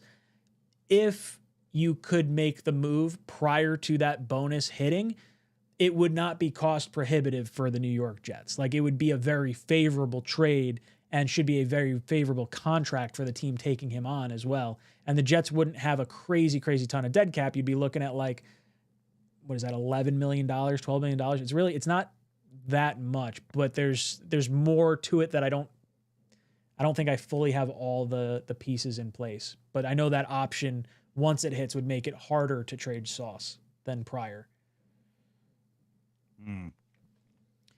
Okay. Complete Lawn Care, established 2021. Gardner, that's a hell of a name. Last playoff appearance, 2010. Jets worth $1 billion. 15 years later, $8 to $9 billion. Woody has zero motivation to win. His bank account is doing all the winning. The weird thing is like it's not necessarily his bank account that's winning. Like there's a wealth of assets that he has. Like this team being worth $8 to $9 billion compared to where it was in 2010. Like he could take out like loans and stuff like that and hedge it against the Jets, and he has that much more money. It's like what crazy wealthy people do with like skirting taxes and stuff. But it's not purely like an $8 to $9 billion. But I agree. Like this is like if you could tell me I could 10x my investment in something after 15 years, like that's a great investment to do. And he has no incentive to get off this gravy train. Like the streaming deals are only going to go higher. Like they're expanding into other markets. Like there's a reason why, for all the hate that Bad Bunny's getting for the halftime show, the NFL's playing a game or did play a game in Mexico City and in all these like, Spanish speaking countries. Like they're trying to go global and expand this market into other countries. Like it's only going to get more and more lucrative for the owners that are of these 32 teams. So I agree. There is no incentive for him to move on. It's just incredibly frustrating. I see a bunch of super chats from Darrell and then Tampa Jets fan. I will get to you guys in just a second. I mentioned something prior that I was working on. Yeah. Green Bean made me giggle about Dick Burgers. So I decided I'm going to try and use ChatGPT to figure out a Dick Burger like logo or something. And I'm literally on oh my God, that's good. Image number 2. And would you like me to dial this up, dial this down, or keep it this level of PG-13, but definitely intentional for the next version? I don't think I've ever seen the little cry eye face on this, but under this, it says style, right? Get this. More subtle. Shapes that suggest it, but deniable. More obvious. Yeah, okay, that's definitely a Dick Burger. Mascot version. Full character with arms, legs, mascot style. Retro MLB. Hold on, Retro MLB parody. Looks like a vintage baseball team logo. And get what this next one is. Jets colorway. I did not prompt anything about the New York Jets. I did not prompt anything there. Which direction do you want to go? And Jets colorway is on there. Same thing, but Jets green and white. Like we know what you're doing. Fucking A. Like, God damn it, ChatGPT. What the hell? Nailed it. Yeah.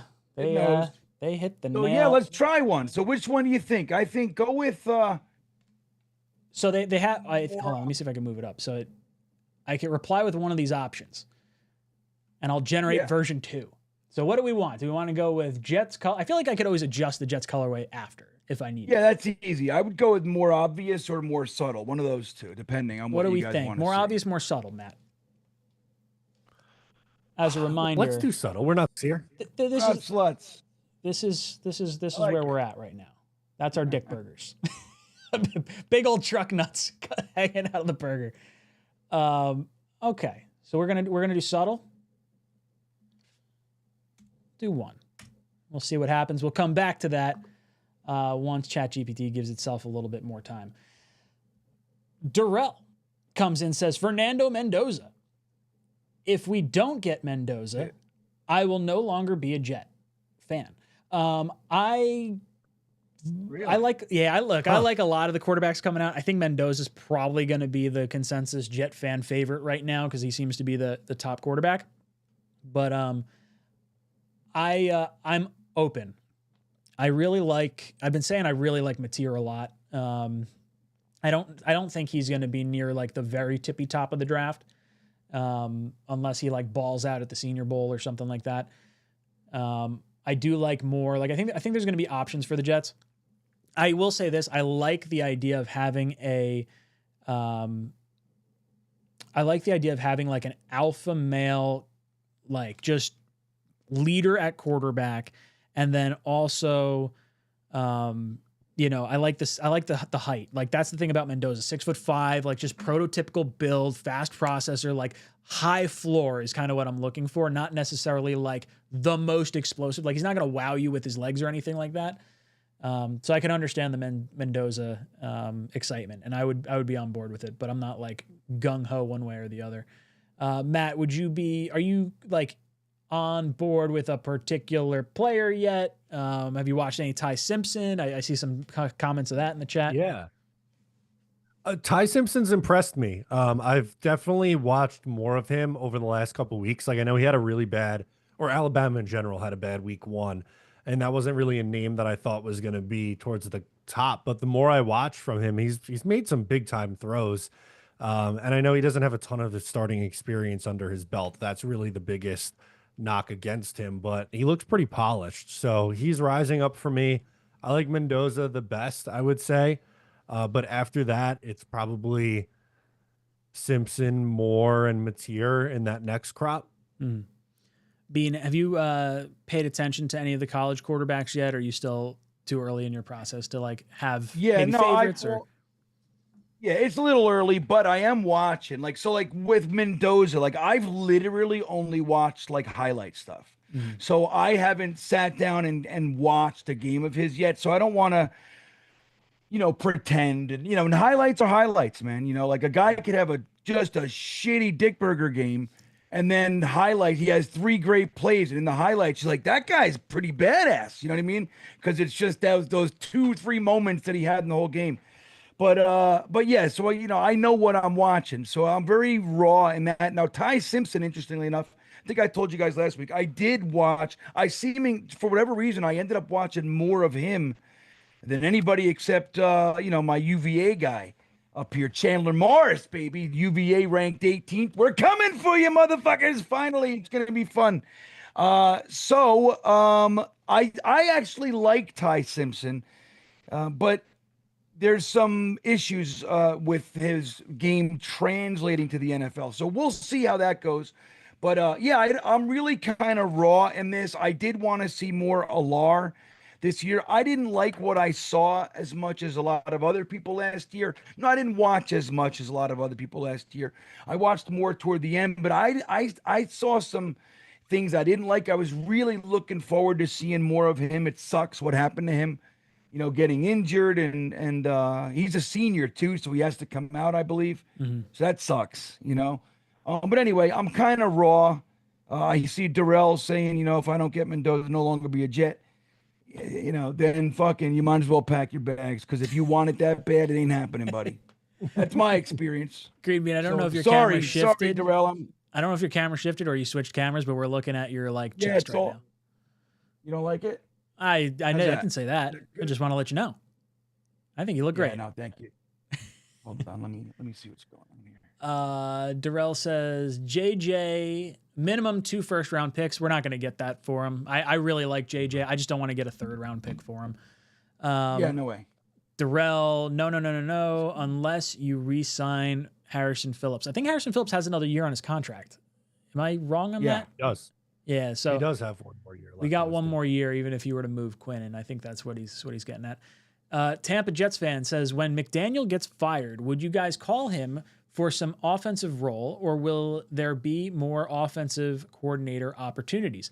I don't think there's any way McDaniel comes here. I think he's more likely to go back with the 49ers for a little bit, the same way Saleh kind of did. I also think there's probably some degree of loyalty, like, hey, those guys, like he would call Saleh and be like, hey, well, like what's going on like behind the scenes over there? And Saleh's definitely not going to give us any kind of, glowing color review. So while I do like McDaniel as an offensive coach, and I think the quarterback's more so the issue than McDaniel is, I don't think we'll get an opportunity to have this conversation. Bean, your thoughts on McDaniel when he eventually gets fired? I feel the exact same way. I would love it. Let's combine a few of these super chat combos. Let's say Tanner Engstrand is the guy that's forced to fall on the sword this year. We keep everybody. Everybody now loves Steve Wilkes. He's fantastic. He's a darling. We all love him. And Aaron Glenn's staying in town. And we get the number 1 overall pick, but the offense sucks and we got to fire Engstrand. I would love if that happened. I would love it to be McDaniel that filled in. I would love to see us be able to do that, but I'm with you. The only thing I think could maybe motivate him is the idea of getting back at the Dolphins, like giving somebody the opportunity to be able to make their team pay directly. That kind of cut him loose. But I'm with you. I think he goes back to San Fran. I think he licks his wounds in a very safe environment, very comfortable. It's like what you're seeing with Saleh over there. I got a comment today. They're like, hey, man, just saying Saleh looks pretty damn good. Of course he looks good. That's the job. Yeah. Just so you know, 4 years ago, that was the job he was doing that got him in all the head coach interviews. You know what I mean? He's just, not only did he land back in the exact same recliner in San Francisco, they spent almost their entire draft supporting his arrival. You know what I mean? So, look, Saleh's a good defensive coach. There's no, but I think the same thing would happen with McDaniel. Like they would, maybe he's not the OC or whatever, but he would go back there, push reset on some things, probably go back to rehab because he's looking fucking rough. So yeah, I think that's more like and like you said, Ryan, I think he calls Saleh. Saleh goes, bro, last place on earth. There are 31 other teams you should consider before going to that shithole. Matt, your thoughts on McDaniel? I mean, I've been a long time Mike McDaniel fan as a play caller. I was kind of hoping he'd be the guy that came with Robert Saleh. I unfortunately think over the last couple of years in Miami, it's kind of gone off the rails, but he did some good things with Tua early on in his tenure, kind of got him looking like, the best version of himself. So I don't know if I'd want him as a head coach, and he's a little, quirky, but I think as offensive coordinator, sure. But the chances of him coming here, I don't know. You bring up a good point with the Saleh thing. I think he'd be the first guy that he calls and be like, "You're gonna go pick any other job." He'll probably go with Matt LaFleur in Green Bay or something. I would say that's much more likely than him coming to the Jets. We have some things. So this was the initial, so you could see the balls over top of the burger. This one seems to be under the burger. So then I decided to say. Then I said, hey, let's give us one that's a little more obvious. And this is where we're at right now. That is yeah! The seeds look like eyes. It looks like eyes. They do. It looks like a face. Oh, I think we nailed it, everybody. The dick burger. So, I mean, we could try a mascot version and see what that looks like. Yeah, do it. Oh, I think that's fantastic. Wonderful. Let's see. We'll do number 3. That's the best one so far. We'll come back and we'll see where we're at. That was good.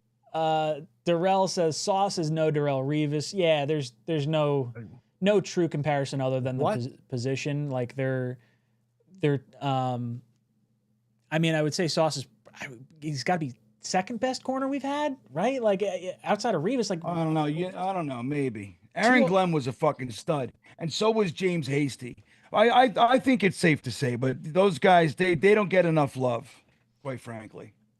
It was in an era where we didn't analyze stats like we do now. Like it's just like these guys. It's like a Kyle Clifton. He'll forever be forgotten. He was dominant, dude. He was fucking everywhere. It looked like he was literally everywhere the ball was on the field at all times. And he's just, so anyway, Sauce, I think it's safe to say, but right there, like that collective, like the Darrell Revis, Sauce Gardner, James Hasty, Aaron Glenn group, excellent cornerbacks. But here's the thing, Darrell, like, why do we have to, like, for Sauce to be great, it doesn't mean that he has to be Darrell Revis. Like, you know what I mean? Like, we do that a lot around here. You know what I mean? It's like, he's not this guy, so he's not good. Not that you're saying that, Darrell, but I just see that kind of comparison. He's shit around here a lot. Like, Sauce is a stud. He doesn't have to be Revis. I don't think anybody's Revis, to be honest with you. What? Sauce Gardner is not the best corner of all time? Sucks. Right. Fucking Sucks. Scrub. Horrible. Scrub. Darrell comes in and says, Bad Bunny is a G, and so is Woody and the Jets. I don't like Woody, and I'll be honest, I don't know any songs by Bad Bunny. What is Bad Bunny? That's a singer? He's the artist that's playing at the halftime show for... yeah, but what is he? Like, I don't understand like what I guess this a rapper? is he like a legit singer? Yeah, I mean, he's super A popular. Latin. Yeah, he sings in Spanish. He's a Latin artist. He's like one of the biggest artists in the world. I I only know his songs because like a lot of baseball players use them as like their walk-up song. So like I'll be dancing when Juan Soto's walk-up song comes on, but I think it'll be an entertaining show. I won't know what he's saying, but I think it'll be an entertaining show. I'm in. For all the people that are like Right, super there you go. butthurt over like not knowing who Bad Bunny is or being upset at the halftime show, we're not the target demographic. Like Yeah, if you were no planning shit. on if you're planning on watching the Super Bowl, the halftime show is not for you. They're trying to get additional eyes that aren't going to be watching the Super Bowl on the show. And like I said before, is we're bullshit. expanding into Mexico City. We have the Brazil game. Like there is a very much a Spanish demographic that they're trying to hit, and that is 110% the calculus that they're doing right now. That would be my It's bullshit. They should give like everything's about like expansion and more and more. How about just this is the pinnacle of our season, like we're these diehard loyal money making fucking people for you. How about you just give us something that's good for us? well, because they Like, don't no, it's got to be. Well, I they know, also it's don't pay worst. the I get halftime it. show anymore. They used to pay the halftime performer. Now they don't. That stopped like within the last maybe 5 years or so. So like the performer has to want to do it for free. That's the whole catch. Why? What is that? I don't get it. I For don't the know. exposure, they say your pay is being in front of the biggest audience possible. Yeah. That's like when the Jets try to negotiate with somebody and they say, yeah, but you're gonna get more Marketing dollars. Marketing. Yeah. It's like, oh my God, I want the money, douchebag. You know, I can't believe the NFL's not paying. That's so silly to me. It's ridiculous. Makes no sense. Yeah. It's like Darrell. if anybody's got money, Oh, it's the NFL. Darrell just emphasizing Mendoza.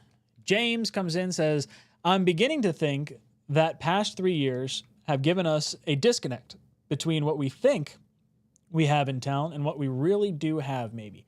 I mean, that 2022 season where we had offensive rookie of the year, defensive rookie of the year, Brees could have been offensive rookie of the year if he didn't get hurt. And then like JJ was like forming into what I think is a really, really nice edge rusher right now. I think we do have talent on this team. I think the quarterback has been the problem for a large portion of it. Obviously 2 years ago, that was the case. Last year with Rodgers, a little bit was the quarterback and him recovering. A little bit was like just the letdown after firing Saleh and the expectations and everything. I do think there is enough talent on this team, especially with the offensive line. Like Fields has like a stupid amount of time to throw every single game. So I think there's enough here to have some excitement. JJ comes in and says, I really like Gunnar Stockton. I'm saying it here. He will play in the NFL. We looked him up. He's the Georgia quarterback. Got some nice stats. I don't know if I guess he is draft eligible this year. He's played for 3 years. So I guess we'll see if he decides to come out.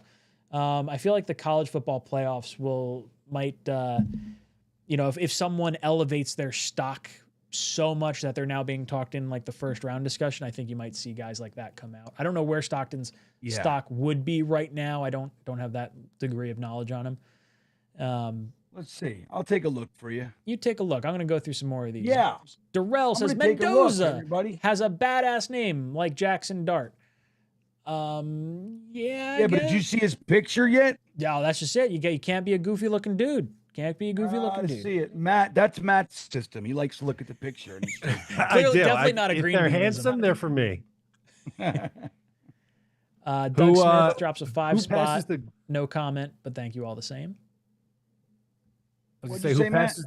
who passes the green bean looks test in this quarterback class? Oh, I don't know. I gotta look. Who I liked, Matt, was I like why Mateer. does Draft Tech shuts my fucking computer down? It's crazy. I couldn't find Stockton on Draft Buzz either. He was on PFF Premium Stats, and that's sort of what I was looking at, but it didn't give me any indication as to where he would be on like a power rankings. Dante Moore. Dante Moore passes the test. Yep, Oregon. John Mateer Yep, looks like he might pass the test. he's got a little bit of gamer in him. Ooh, Sam Levitt passes the looks test. Oh, good. Arizona- He stinks. Yeah. So there you go. See, so it's not. Hey, it's not foolproof. No. What is that? so 60% funny. of I the love time it. it works every time. Is that the quote? That's right. Jay Sam Levitt's Taylor. no good, huh? Jay Taylor says Mendoza more Simpson as it stands, still fluid. Yeah, I think Mateer's not going to be really towards the top. Like I think he's going to be middle to end of the first round, just because of the way he plays. Like a lot of it's kind of off script. He's really fast. Like he's got a nice like ground game to go with his arm. The ball pops off too. I think his Senior Bowl is going to be a very, very critical part of his situation. But yes, Mendoza, Moore, Simpson, sure. I'm on board with these three. I think they're all fun watches. The Simpson thing that Matt brought up earlier, the knock on him, I think he's got 6 or 7 games under his belt. That's the biggest fear, I think, for him. Darrell comes back with a 10 spot, says Mendoza rhymes with Sanchez. Therefore, we going back to the playoffs. Rex Ryan coming back. I don't know how you make Mendoza and Sanchez great. rhyme. This is one of the best comments ever. I don't think he knows what rhyming is. This is Allison level good. This is great. I don't get it. I don't understand how you make it rhyme. Let us know, Darrell. Yeah, but it doesn't just rhyme. It rhymes. It rhymes. Sanchez. Yes. Mendoza rhymes with Sanchez. Therefore, we going back to. I love it. Darrell's lost in the sauce tonight. We're glad to have The you. best. Cashmere says, should the Jets trade for Trey Lance this year? No. Sorry. One answer, not going around the panel. Sam Aiken, going forward, how do we make sure our next quarterback pick succeeds? I really, really want to try and temper expectations as far as like needing this kid to start right away and like fans just immediately clamoring for him. Like I liked the idea of having that veteran presence on the roster. I don't think that's going to be Fields based on Woody's comments today. I don't know. I don't know who that quarterback is. Could you bring back Tyrod for another year? Is that like worthy enough since he's been in the system and like no one's like, I don't know. I like the idea of having a vet and letting the kids sit for a little bit, but like 6 games, half the season, whatever, and then go forward. I think allowing the young kid the opportunity to see how a quarterback prepares week in and week out, how that quarterback answers questions from the media, and not just having him get thrown out immediately answering like, why did you do this? Why did this happen here? Like right from week 1, I think would be kind of nice. Matt, any thoughts on how the quarterback could succeed?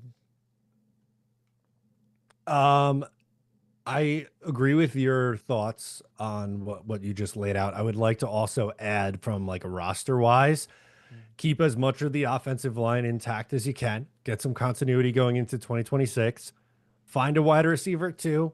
If you're trading Breece Hall, find a lead running back, add some more at the tight end room, and you just put the quarterback in a better position than any of the last 2 guys that you drafted. So that would be my start to doing that.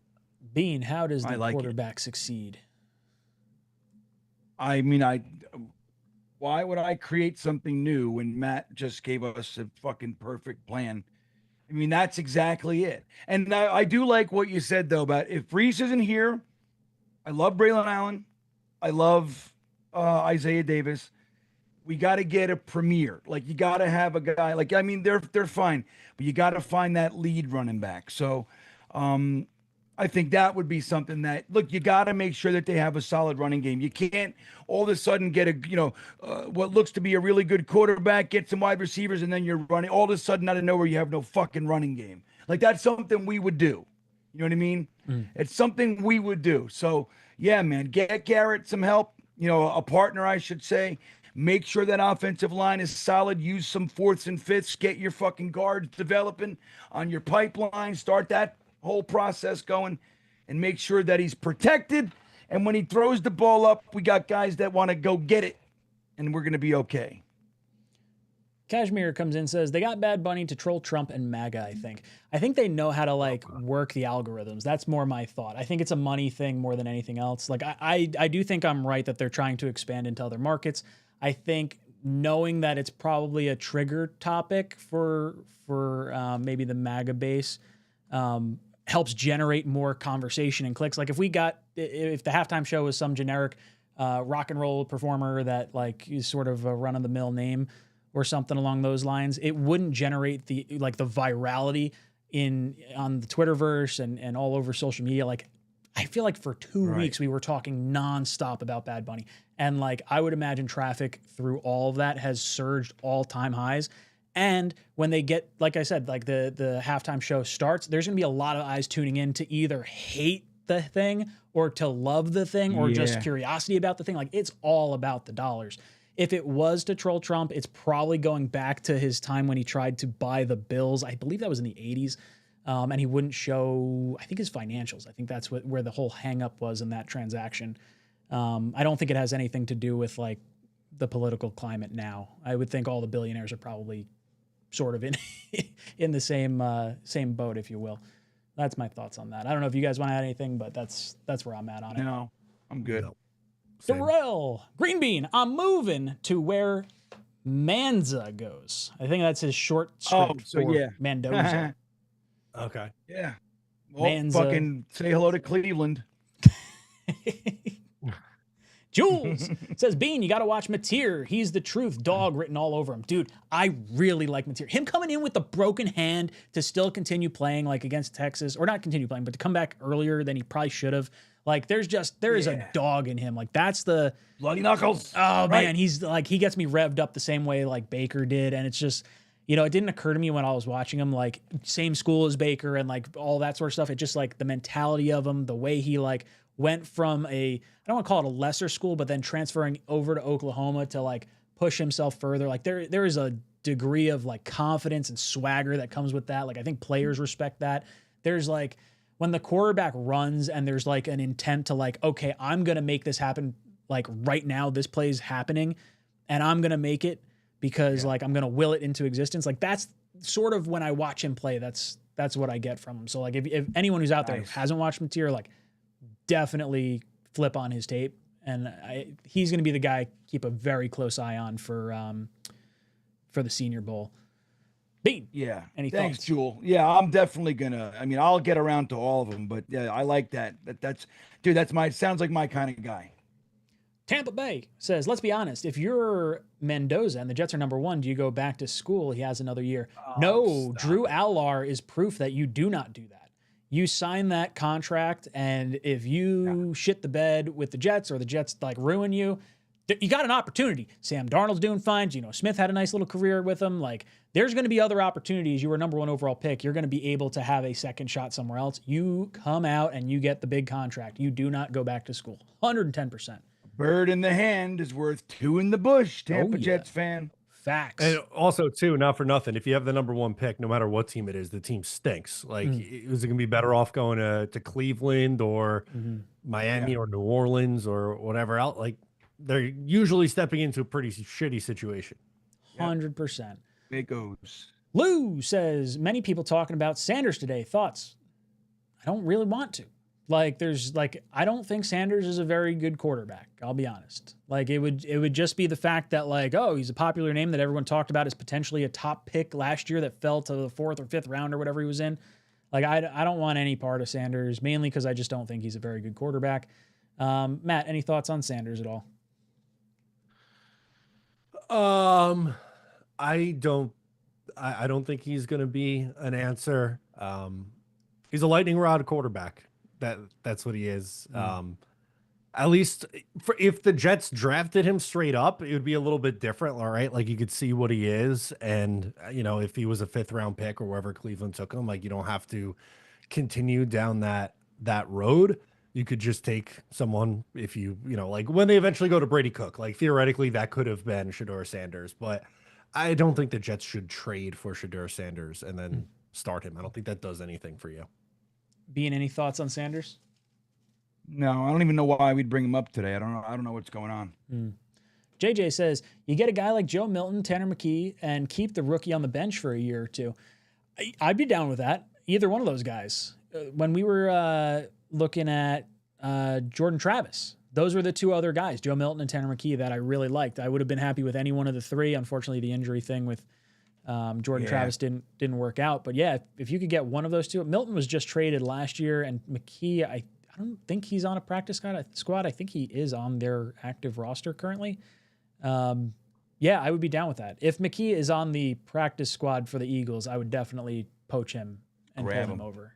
Yeah, especially when you know what's going to happen. You know what's going to be nice when we sneak out a quick little sneaky trade for Justin Fields.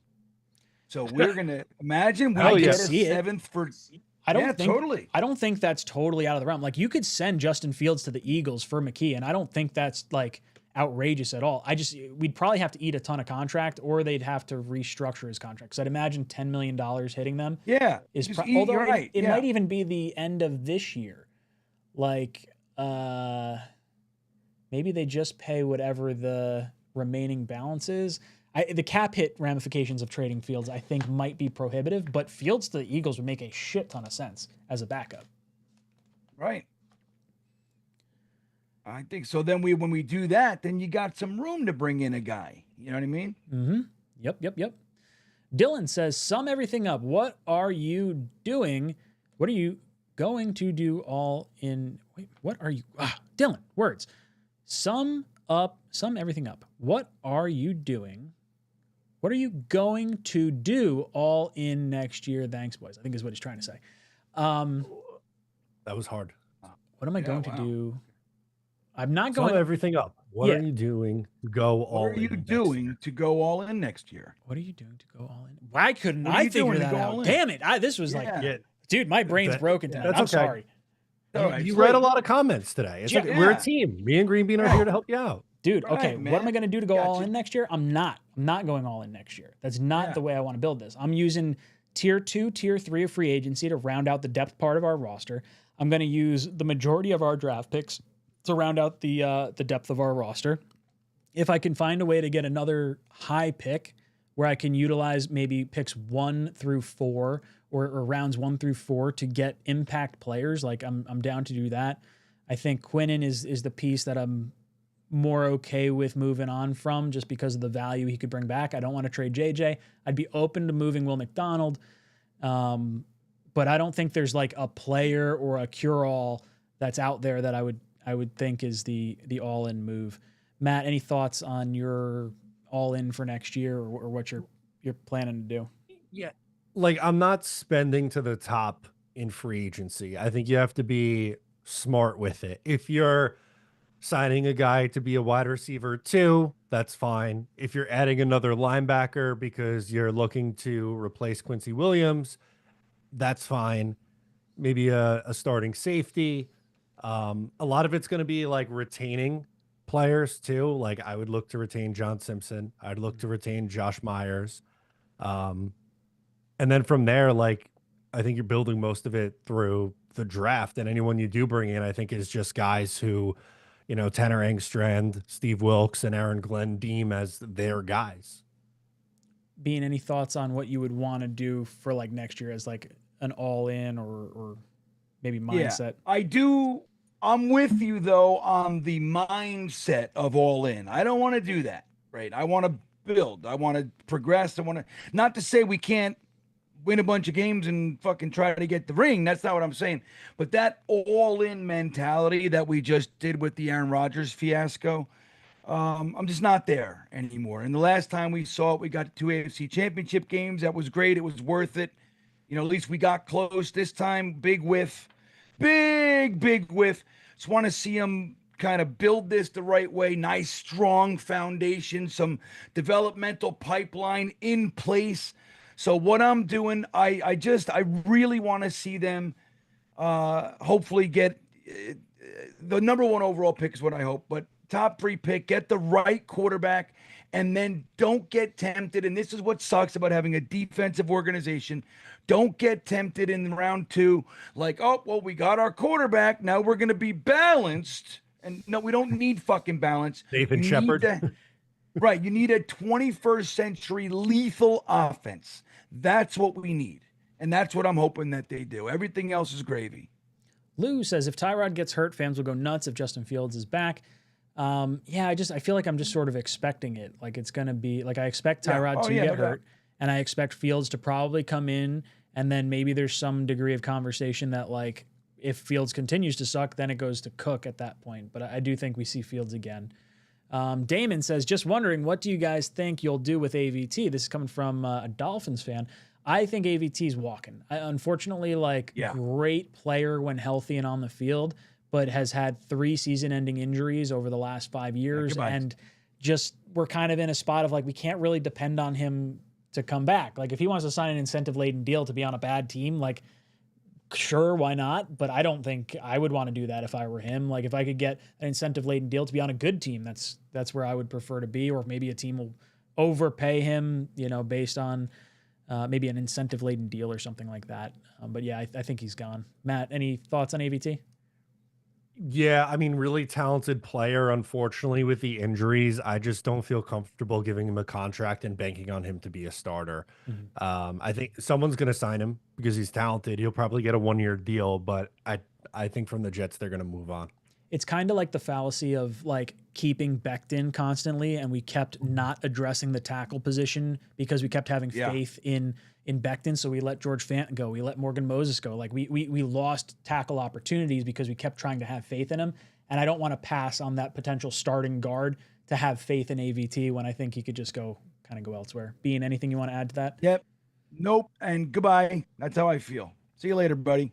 Blitzcrew says, Allen looks solid. Davis looks special at times.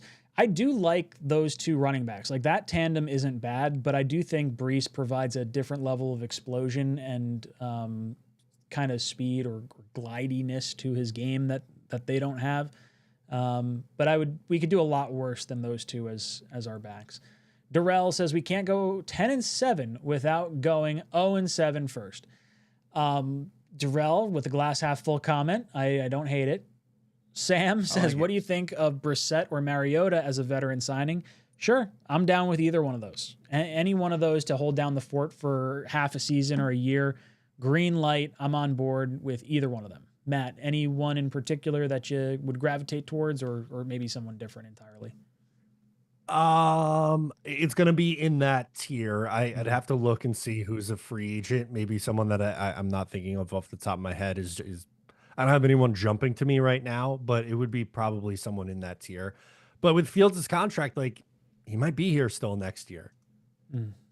Bean, what about you? Brissett, Mariota, someone in that tier? Is there like a quarterback that you'd like to see hold down the fort for a little? Yeah, I think Mariota sucks. I don't know. I just don't want him around anywhere. I mean, wanted him these guys. When he came out, that was like the guy I wanted. Yeah, I know. I mean, you weren't alone. I mean, he had a lot of potential. Remember, what's his name? Chip Kelly, who had him in Oregon. Tried to trade up. He tried to, dude, he offered 3 first-round picks and change, and the Titans said no. Crazy. Yeah. So I think, like, those guys, like, they are interchangeable to a degree, right? Once you're looking at, like, backup guys, but you want to make sure that they can play. And we're just so, like, this whole era that we've had of just the most abysmal quarterback play. Every guy that comes on the field is worse than the guy we just threw off of it. Like, I'm sick of that. I'd rather, and then you got to, it depends on what your offense is trying to do. You know what I mean? Like, what kind of offense you're trying to build. Your backup quarterback should be able to step in without having to change much at all. So that's all I'm really looking for. I don't care what his name could be. Bill fucking O'Reilly, for all I care. As long as he comes on and he can do that. Oh, that's great.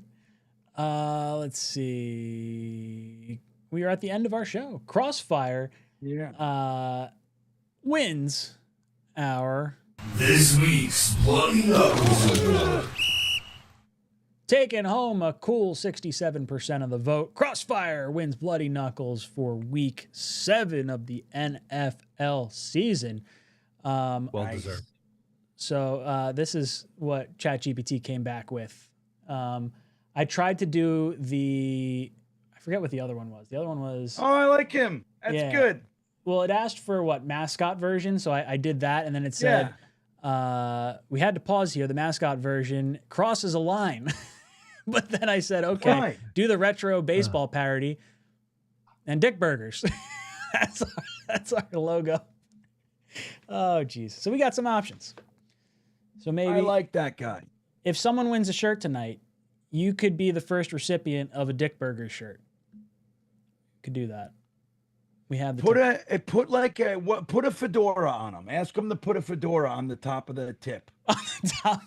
I don't know if I want a fedora on the top of the tip though. Yeah, I want to see though. I want to see what it looks you like. just want to see what how do you spell fedora? Put Fidora, I think. Fedora. Could be wrong. That's correct. I think you're wrong. F-E-D. Well, we'll see what happens. F-E-D. F-E-D-O-R-A. That's what I did. We'll see. I'll see if it comes up before we finish our spin wheel. All right, Matt, can you go to last week's show and see where we are? Yeah, we have two that we could add from last week's. All right. See, these two people get to get at Craig. No, it's Connor 715. Good man. All right. And Sing 3853. All right. Let me get one more to make it an even number here, even though it's odd, but you know what I mean. We'll get us to 65. Oh, what happened here? Did it do it? Yeah. Winner, let's see. The last one for tonight is Mr. Roberts. Okay. Billy on the list, D78 Mr. says, Roberts. Ryan, I never got my ball cap. FYI, shoot me an email. Let me look into it and see why it didn't go. Maybe there's a style or something that's out. Oh, hey, Green Bean. Yo. Dick Burgers with a fedora. No, now he's just a fucking old man with his pecker out. Now he's just a business guy ruining the meeting. Oh, geez. This is where we're at. This is Not great. not great. It would be great if we could talk about football, but Dick Burgers is a pretty funny. We haven't had a new shirt in a while. All right, sorry. Where are we at? How many numbers? 65. Wow. Even. 65. All right. Give me the fifth number that pops up, chat. 1 through 65. Fifth number that pops up. See what we got. Give him a cane like Mr. Peanut. Yeah, and a monocle. So Muttvile says 56 was our fifth number that popped up. 56 it is. That is going to be Damon Philpott. Damon Philpott. Reach That's out. a great name. JetsTalk247@gmail.com or TalkinJetShow@gmail.com, and we're going to get you something that lands on this wheel. Oh, it's a pillow. You're going to get one of those monkey pillows. Right down there. Bam. All right. You get to cry, sit, or bite a pillow with our faces on it. It'd be absolutely great. Reach out, jetstalk247@gmail.com or talkinjetshow@gmail.com. We will get you that sent over to you ASAP. Boys and girls, we've reached the end of our show. So I want to go around, give our closing thoughts. Mr. Greenbean, Yeah. any last words? Yeah, man. We're going to continue this slapstick comedy fest called the New York Jets. At 10:30 over on the Green Bean channel. Come and hang out. We are Sexy Grok. We're going to see what she thinks about Woody and the trades and all the stuff and Justin Fields. So come hang out with us, Green Bean Jets fan. 10:35, actually. Just a few minutes from now. So, Matt, before I throw it over to you to get your thoughts, the caption under Dick Burgers, this now looks like a disappointed chain-smoking expansion team mascot from the 1940s who knows they're losing 112 games this season. That is the description. Who said that? That ChatGPT ChatGPT said that as the That's funny. like it's just laughing No way. at this thing at this point. It's great. It's absolutely great. Oh, that's great. I love that. Blitzcrew asks, did the jersey slice get smaller? It didn't. I haven't changed anything, but we've never gotten it, so I feel like I need to make it bigger just to get a shot at it. Matt. Didn't get smaller. You're just realizing how incredibly small it actually is. It's average size. That's how right. you use it, Blitzcrew. Yeah, it's a good point. That's good. All right, Matt, any last words for us? I'll be on live with Jeremy tomorrow at 3:00. So come hang out. It's always a fun time. Me and Jets Chaos chopping it up, doing all things New York Jets. Boys and girls, it's been a lot of fun hanging out with you tonight. We love that you guys have wanted to hang out with us week in and week out, even though we don't necessarily want to hang out and watch our Jets because they suck and it's been brutal. So we thank you all the same for tuning in and hanging out every week. Please hit that like button on the way out if you'd enjoyed the show. We'll see you here next week, 8 o'clock to 10 o'clock for Talkin' Jets.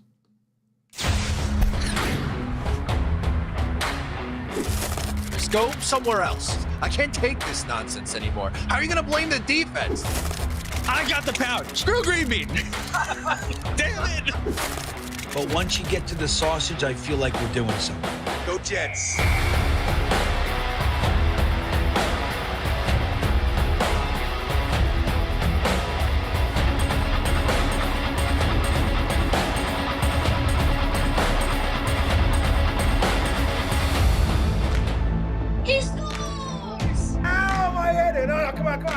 What would you give up to see a Jets Super Bowl? All of my friends and family. Hit those milk thumbs, boys and girls. Freeze run. Hold on to your underwear, ladies, and stand by, bitches. It's now time for Talkin' Jets with your hosts, Matt, Ryan, and Green Bean. Jets, Jets.